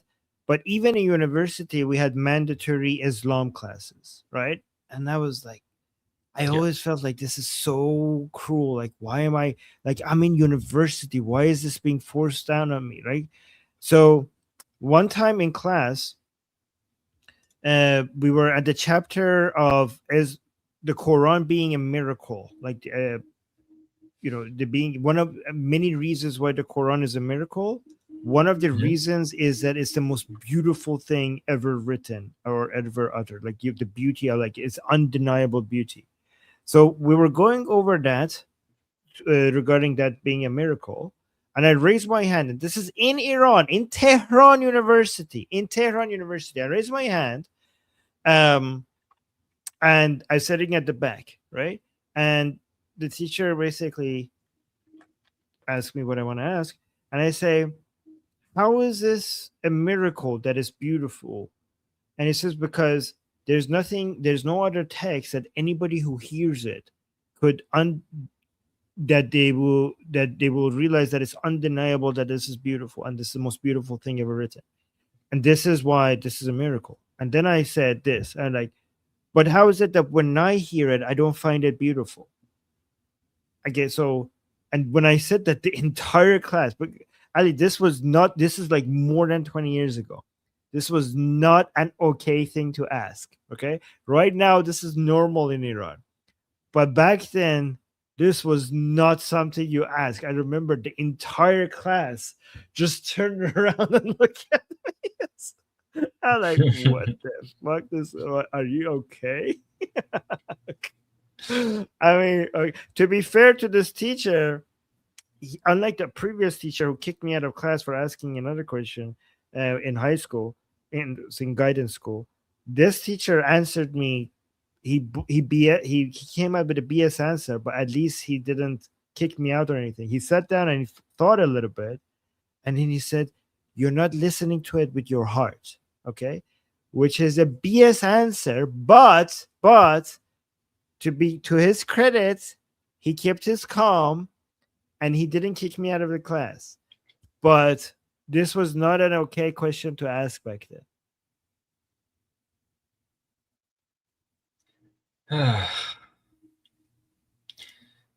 Yeah, I was gonna say something similar, but yeah, it's just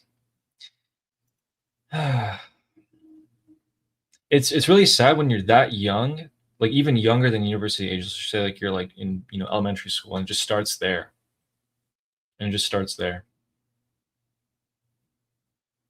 And for you to have also gone down that path really hard, and then you pulled yourself out of it too, and became so anti-Islam, is like very, very rare.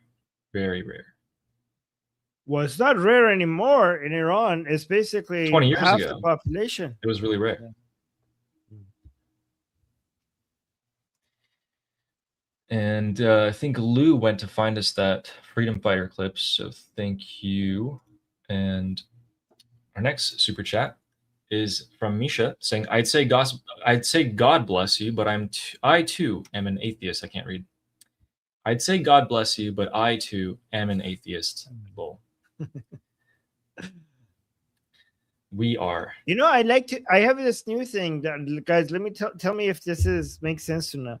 I like to say, if I had to choose anything as my God would be the nation, the people. Like, that's what I believe in the greatest wisdom on earth as of right now is the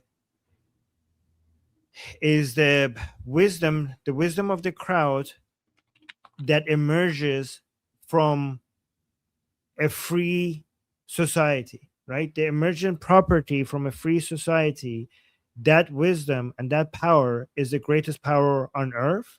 And that's what I believe in. I believe in people. I believe in and the nation. I believe in the nation state model, and I believe in the state as a servant of the nation. The nation is God, and the state is the servant. That's how if I had to choose one thing to consider as a God, it would be the people in a form of a nation. I don't know if that makes any sense. That's the goal that we're going to create in a new Iran. That's pretty much what's going to happen. I mean, they're not going to call it God, but they're going to promote nationalism to such a heavy extent, or we should, I believe. Thank you, Misha, who also said, Ali and Armin are the meat and potatoes. Goldie and Tusi are dessert. But who's the meat and who's the potatoes? Well, I'm not gonna. I'll be the potato. I'm just a piece of meat, huh, Armin? Yes, they just called you a piece of meat. Wow. Objectifying Ali. I see. Guys, come on. Keeping an eye on the updates here. We do have a couple videos to show you guys if we read the super chats and get to Ali. Look at this. So Omid is saying, Armin, chill with that BS. Why would I chill with that BS? I believe I want to serve a nation, and the nation is the greatest power in the world. Like, I recognize no authority above the authority of a nation. I don't think that's BS. I think that's just patriotism expressed in a more spiritual way. That is me just trying to figure out to express patriotism in a spiritual language, but I haven't yet figured it out. Yep, and let's show them this video of the explosions here. So people are managing to send in the videos that they've managed to capture from the Ahvaz explosions tonight. So we can see one here. We actually see a pretty good explosion right there, and the sparks fly from it as well. So it's going on inside the city, well inside the city. Now I'm curious to see if this person, I mean, if they're filming this from their house, if they know what that is. Probably look at it every single day. Is that an IRGC base or a factory of some kind? I'm really curious. And so as a result, yeah. No, go ahead. And we also see some other videos come out of some pretty big fires going on as well in the city. They do seem to be right on the explosion site, so they're not too out of hand, but the smoke is just everywhere. So this was definitely targets within that city hit. Trying to see. There we go. Yep. Okay. Interesting. Yeah, thank you, Ali. Ali saying Armin Jun Mihan Parasa Vaghei. So he's saying, Armin, you're a true patriot. I appreciate that. And also, I think I made this person butthurt. This is saying, BS, bro, stick to politics. I'll talk about whatever I want. I actually know more about religion than probably you do. So I'll decide what I want to talk about. So you could go fuck off. Ooh. Okay. Who was that? I don't know. Probably somebody that got butthurt because of my views. Butthurt people. It's okay. Okay, somebody is misunderstanding me. Somebody? No. Somebody is misunderstanding. Oh. So he's saying worshiping the state, what could go wrong? Worshiping the state is fascism. Okay? The nationalism is the opposite of fascism. This is an important topic that people need to understand. People think fascism is ultra-nationalism. That is completely wrong. Fascism is the opposite of nationalism, because nationalism is about putting the nation high, and the state is the servant of the nation. Fascism is exactly the opposite of the opposite of that.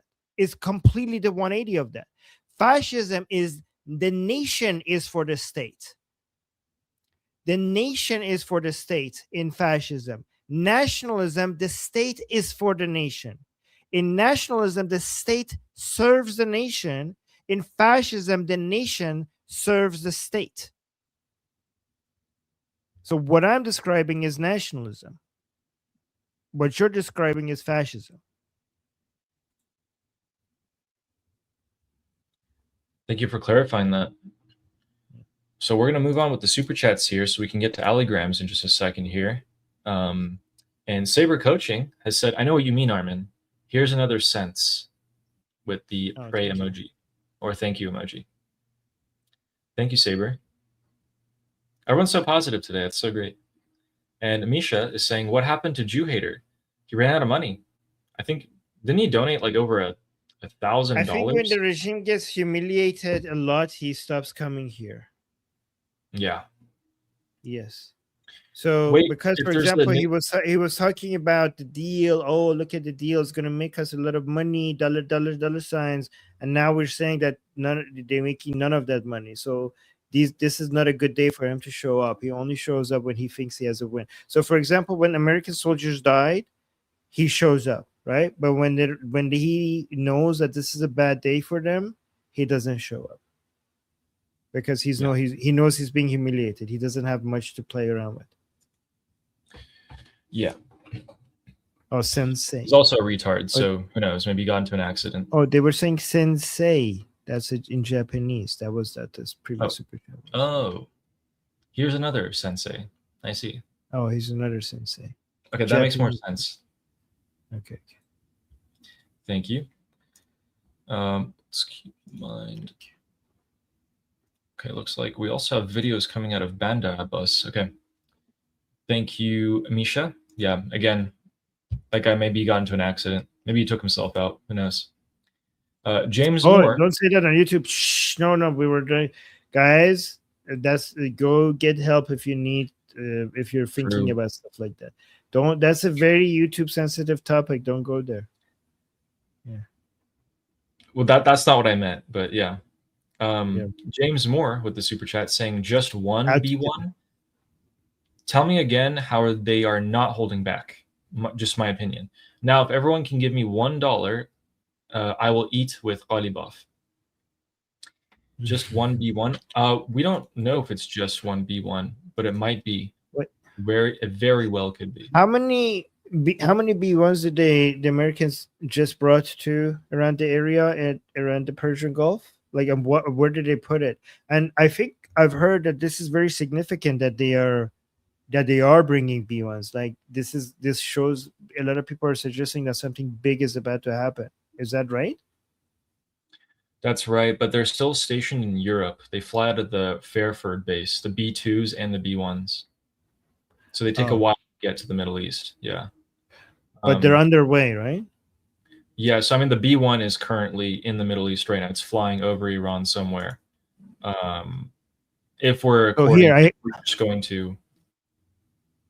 Okay, so there's multiple here. I got the information. The United States has deployed heavy B1 B Lancer bombers operating out of RAF Fairford and strategic global hubs to conduct massive precision strikes on military targets belonging to the Iranian regime near the Persian Gulf.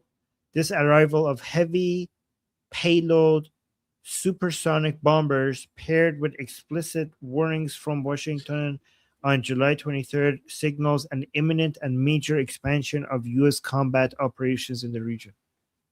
Correct. So the B-1B can go at Mach about 2, but it's not really required because it drops its payload off about 200 miles off the target, and those bombs are actually guided to their destination. It's not really a heavy requirement to have them to strike, power plants and stuff like that. The B-1B and the B-2 and the B-52s, the B-1B and the B-52s are going to be brought in to strike Pickaxe Mountain first. Then the B-2 comes in and drops the 30,000-pound bunker busters right on top of one another to try and get Pickaxe Mountain. That would be the general strategy. So B1B first, B52, then B2. Right now we're seeing the B1s in action. We saw them in action on Tuesday. They're in the air tonight. Not sure what they hit so far.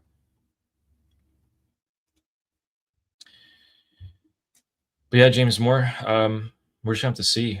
We have to see what happens here. But thank you for the super chat. And Misha is saying it was the freedom fighter saying cut the power because the power is keeping IRGC in power. Okay, so it's another person in Iran saying hit the infrastructure as long as it means the Islamic Republic being overthrown. Gotcha. Gotcha.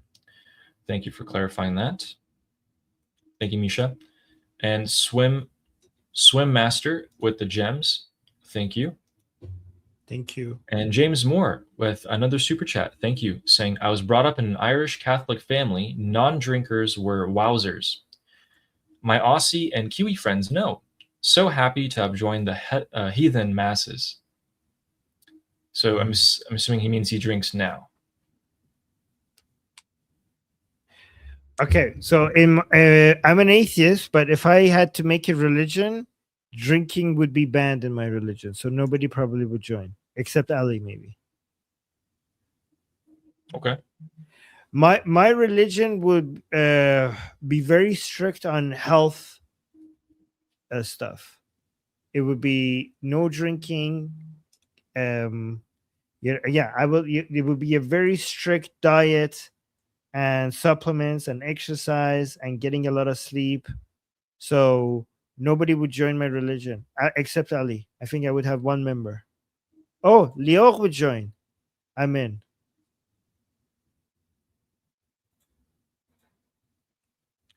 Gotcha. I would join. You would join. I'd Okay, like to live a long life. I will be the prophet. Ali and Lior are members of my religion. Yeah, if I can live a long time, then maybe we can get to immortality. Yes. Thank you, James, for that super chat. And Miss Hypnotic saying the freedom fighter was Ali Majd or Ali the Lore. He fled to Iraq to escape the IRGC and is at a compound with a Christian group now. Gotcha. I think I've heard that name. I think so. Just double check. But thank you for that super chat. Make sure that's who I'm thinking in my head here. Okay. Okay. Actually, I can't find pictures of. Okay, so maybe that's not who I think. I'm not sure. But thank you, Miss Hypnotic. And Swim Master with another 2 gems. Thank you. And Moni Kami with 400 gems. Thank you. Thank you for the gems. And Misha saying that BS answer saved your life. Okay. Oh. Yep, it did. I don't. Yeah, maybe. I shouldn't have been. I mean, that he could have. daring. Yeah. He could have made some real trouble for you. He could have. Glad he didn't. Yeah. Thank you, Misha, for the super chat. And thank you, Swim Master, for the gems again. Steak and Beans says, you both are like steak and beans instead of meat and potatoes. Oh, steak and beans. Who's the steak and who's the beans again? And still meat and kind of potato. No, I'm kidding. Thank you, steak and beans. And Venus with the super sticker. Thank you so much for the support. And Mommy, I don't know why I said that, but damn it, Gam Armin, true Mihan Parast. Oh, thank you. See, a lot of people are like, Armin, you don't make any sense. What are you talking about? You're making stuff up. But the Iranians get what I'm talking about. You know why the Iranians get what I'm talking about? Because nothing is higher to Iranians than their nation. Okay. Yeah. The most sacred thing to the Iranians are their nation. So a lot of you like, oh, Armin, what are you making stuff up? But the Iranians get it. Thank you. Yes. Thank you for that super chat. Quick update here. According to Vahid Online, we have more explosions in another city in Iran. So let's go to that and show you guys the location real quick so you can keep that in mind. That's Khorramabad. So that we're going further along the western border of Iran here. So we had strikes here about an hour ago. We've moved up since then to Khorramabad up there. So we might see another night, just like last night, where we did creep up the country. And our next super chat is from Bill Herman, saying, I'm a Bible-believing Christian and agree with Armin on his view on capitalism and liberty, which the founders held. Rights come from God. So I agree with you a lot. I do believe rights, I agree with most of them. I do believe rights are not something that are inherent within nature or God. I don't believe in natural rights. I believe rights are something that we fight for and we get by fighting for them. So rights. So by the way, I respect our disagreement here. I love that. That's the whole point of liberty, is for us to, the whole point of liberty is for Bill as a Christian and me as an atheist be able to live side by side as friends and allies for liberty, while we have different views on, religion and philosophy and different things, right? So that's the point of liberty and capitalism, right? So what I think is rights is not something hard-coded in the fabric of the universe by God or nature.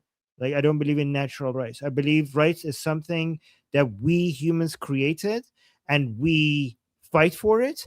And then because it's not natural, because it's not hard-coded in the fabric of universe, that understanding means that it needs a lot of, once you get it, you also need to protect it. Because the way I look at it is that if it's natural, it will happen naturally. But rights don't happen naturally. And that's why they're so precious, because they're so rare.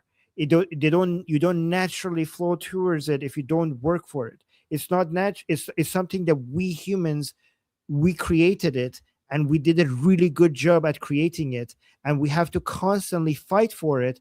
And we also have to fight for not just getting them, but also fight for keeping them. That's my perspective on rights.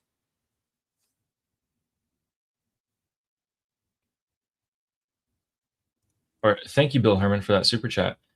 Thank you. And we have Misha with a similar super chat saying, I agree, I'm atheist, but know so much about religion. It's why I'm atheist. That's, yeah. Yeah, that's a good point, to learn about it first. Thank you. And I think we will actually go to Alligrams right now, and then we'll come back to the super chats with some updates. So guys, went into the IRGC group chats today, and I found a couple of the messages that convey the mood of the IRGC supporters. So we're going to show you guys that message. So these are Telegram channels that the IRGC supporters are in. I am also in them. And we convert these messages from Farsi to English for you guys. So they're pretty much worried about a couple of things that we are, such as this one. So Ehsan is saying, the stench of negotiations is re-emerging and the liars are on the line. It's as if this land has been bewitched and locked by negotiators. So even they don't want to go back to negotiations. They're tired of that. They want to fight. Oh, wow. Just complaining. So, and they all are pointing it towards two people. So two people are responsible for the negotiations. Arakchi, the foreign minister, and Ghalibaf, the parliament speaker. They are the two people that everyone's throwing shade at. And our next one that conveys their mood inside the country from the regime supporters would be this one by Mohammad Reza, who says, we will destroy America military to some extent. Our diplomats are ready to negotiate. And now let's go and see what happens. Brothers in diplomacy, don't betray powerful military moves. This is an IRGC supporter who is actually also open to the diplomats negotiating, but staying diplomats and not interfering with what happens militarily. And that's another side of the regime supporters here. You can see they're pretty eager to just get back into a full-blown war. It's like they don't actually understand what's happening. And our next one is by Adi, ADI, who says Khamenei had died before the war and was buried in a crypt in Iraq. The war became a tool for his sanctification. The one who was reduced to ashes on the first day of the war was Mujtaba. Some blasphemy here, guys, inside the Islamic Republic. This guy's saying his supreme leader had already passed away, and then the person who was actually killed on February 20th was Mujtaba. And so this funeral that just took place 2 weeks ago was for Mujtaba Khamenei, and he doesn't exist anymore. That's some pretty big blasphemy right there. Bold claims. Very bold claim. Remember, a lot of these messages will get deleted and censored, so this one is still up. And we also have this one. And this one says, America can hit us with bombs and then come and say, and then you guys are going to come and say, okay, they just hit our half of our country, but we're still going to stand and fight. And we're going to say that we defeated America. Okay. So America bombs half of Iran, and we, the regime supporters, still will be like, yeah, we won. We're winning. This guy's saying, how did you really defeat America? And then he's saying to the other regime supporters, you're saying we captured the Strait? Do you think it's a temporary closure? We hit 10 countries. What was the result of that? We made everyone in the Middle East our enemy. And each of them can attack us by land. So we'll be surrounded. Or we're making a last stand. What last stand? We're making a last stand by force, by war, because we're losing that. And in every war, people achieve some goals, but they don't achieve other ones. No one can achieve all their goals absolutely. It's a rough translation, but his meaning is to the other regime supporters of, hey, wake the F up. We're not winning. You guys might think we're winning, but is this the result of our victory here? You're saying that we won on every front, on every objective. No one wins on every objective in a war. So how is that even possible? Look at the results of the Strait of Hormuz, where our infrastructure destroyed, every country in the Middle East turned against us. That's pretty much the mood amongst the regime supporters. It's been a bit more gloomy in the past few days, because keep in mind, it's literally the 13th consecutive day of the southern coast of Iran being bombarded, but also cities like Shiraz and Tabriz, even around Tehran. So their morale is pretty low. It is very, very low. And that could be why on state media we're seeing these antics of them trying to push for, shedding of the skin, reforms, trying to keep in power. Could be the reason. They're getting a little bit nervous there. Actually, no, I would say that is the reason. I'm going to say that is the reason. And they're also executing people more faster as well. So they're definitely nervous about their own supporters the most. They're terrified. So in terms of explosions, we have the same locations that as we've reported. As usual, we pretty much report them first. And Armin, I know you have to go soon. Yeah, I've been big meeting. I just realized. Yeah. I just got a miss. Yeah, I just realized that. Yeah. Do you want me to read the rest of the super chats, or yes, did you want to stay for that? Okay, cool. No, yeah. I'm your sensei is saying, do you think Iran would have been a modernized democratic country right now with no nuclear weapons ambitions if the Shah had taken out Ruhollah Khomeini? It's hard to say what would have, happened throughout the past 50 years, even if the Shah was in power, because these Islamists and the communists would still have tried their antics. But I largely believe that, yes, we would have been a modernized democratic country. Not only that, we'd be the richest country in the Middle East by far. Take a look at some of the Persian Gulf Arab countries, would be like 10 times that, because the Shah was the only leader planning for 20, 30, 40 years in the future, where he would see none of the fruits of his labor. But his son, Reza Shah Pahlavi, that we have here, would have. Yeah, that's true. The people wouldn't be as mature as they are today now. There would be a lot more respect for Islam. I think we would be a much richer country. I am more optimistic, though, about the future of Iran, of this Iran now, because back then our Shah was way ahead of the people in his mindset. Like he was way ahead of us. And now, because of the experience the Iranian people have with the Islamic Republic, the Iranian people are more mature than they have ever been. So I think once the Islamic Republic is gone, the Iranian people with these set of values and this understanding and this hate that they have for Islamic rule and communism,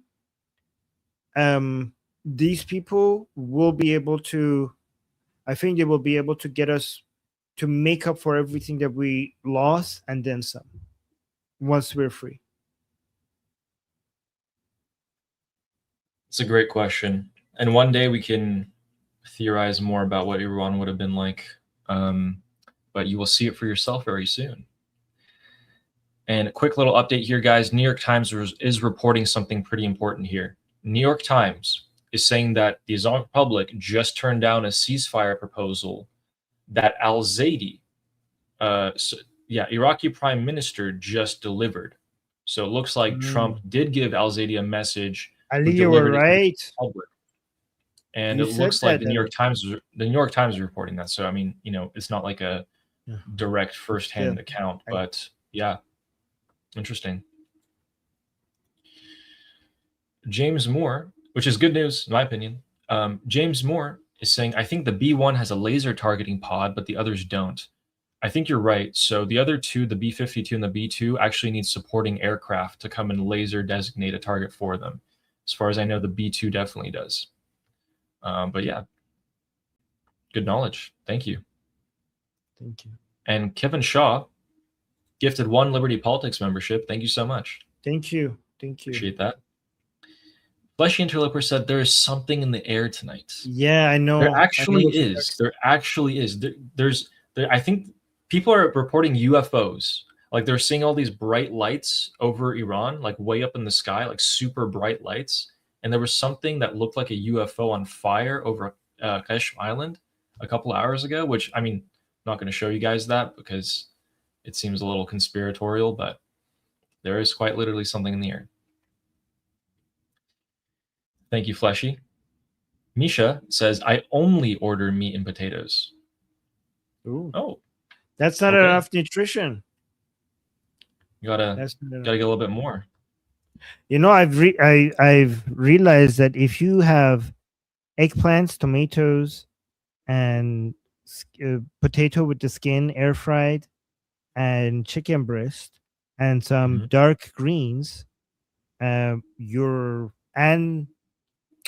sardines, you pretty much covered everything. With very little calories, you pretty much are covering most of what you need. What was the first thing? Eggplant, tomatoes, and then potatoes with the skin on, air fried. Yeah. And what was it? The other one? Oh, chicken breast air fried as well. And sardines. And sardines and dark greens. If you eat that every day, you're pretty much covering everything you need. Gotcha. There you go, ladies and gentlemen.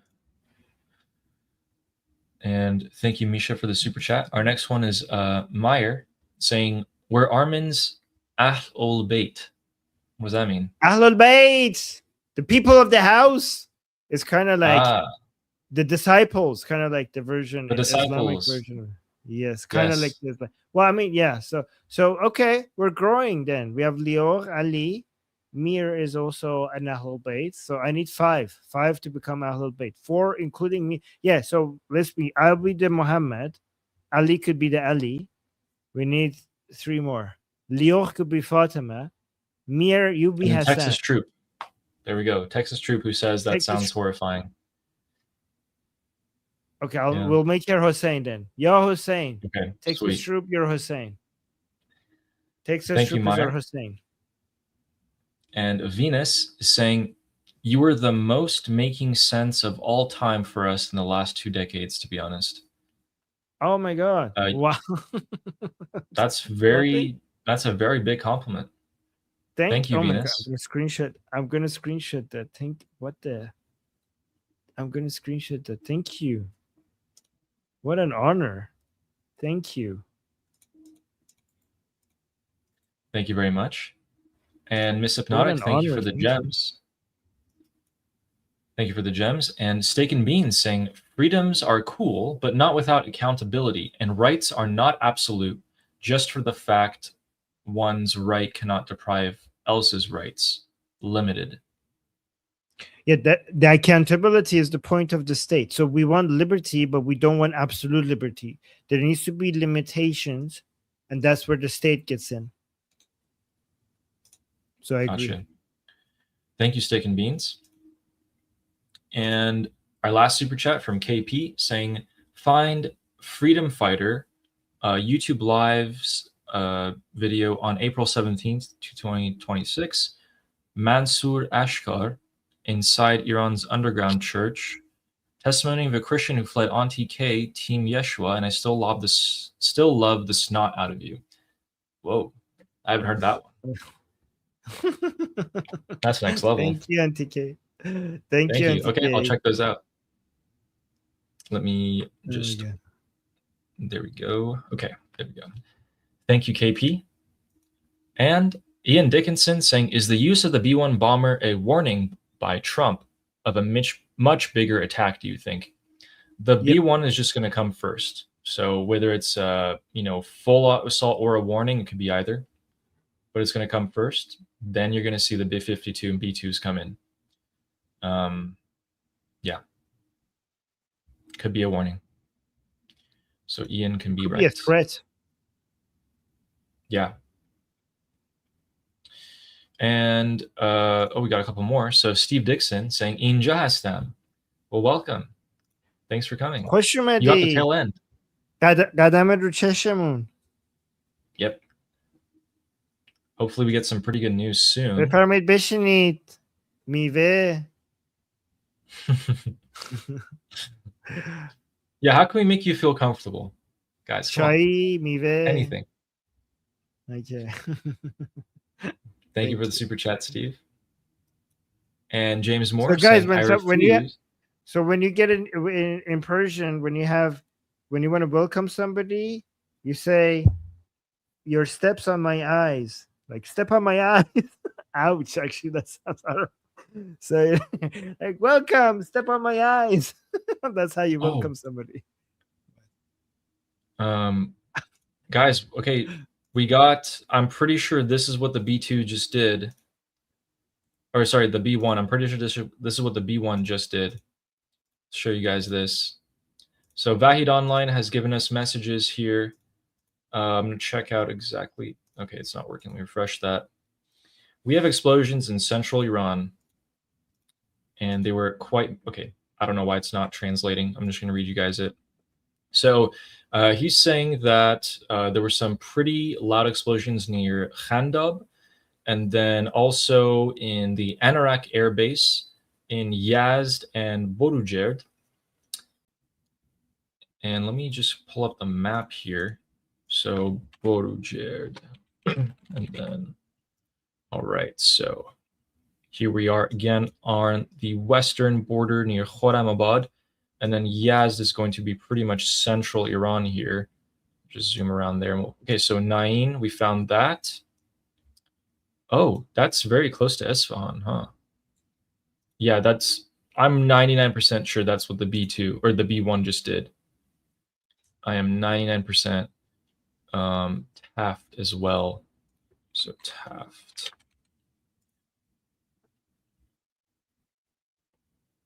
Okay, so we just got the B1 conducting major strikes in the central part of Iran near Isfahan. These would be the missile cities, particularly amongst Yazd. The missile cities around Yazd are used to launch missiles directly at Israel. That's what they were used in the 40-day war. So that's what we know so far. Complete power outage in Bandar Abbas at the moment. So it looks like things are picking up. And we have two more super chats from James Moore saying, I refuse to play the wife. Okay. I think if you mean if you're talking about all the food that I mentioned, I don't cook any of that. I just make the request, and I don't even have time to make. I don't know how to cook, and I don't have the time for it. Every time I go down, every time I go downstairs, all of the things that I want is prepared for me, exactly the way I want it, and the exact portions.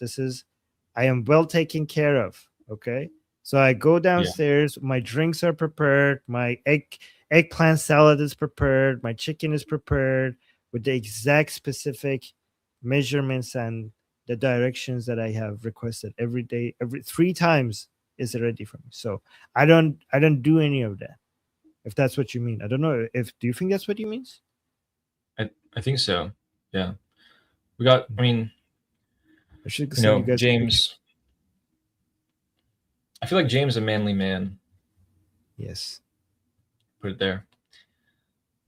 Thank you, James, for the super chat. And our last one is from Eric Henderson saying, does the IRGC know that QW can being out big bombs or launch them from the USA homeland?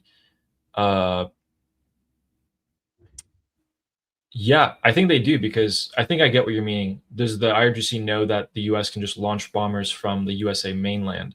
Yeah, and during Operation Midnight Hammer, that's actually exactly what happened to them. So they have that fresh in their memory. We're much closer now. So yeah. Yeah, they know. They experienced that. Operation Midnight Hammer wasn't that long ago. So I hope they did. About a year. Yeah. Yeah, they're not going to forget that one.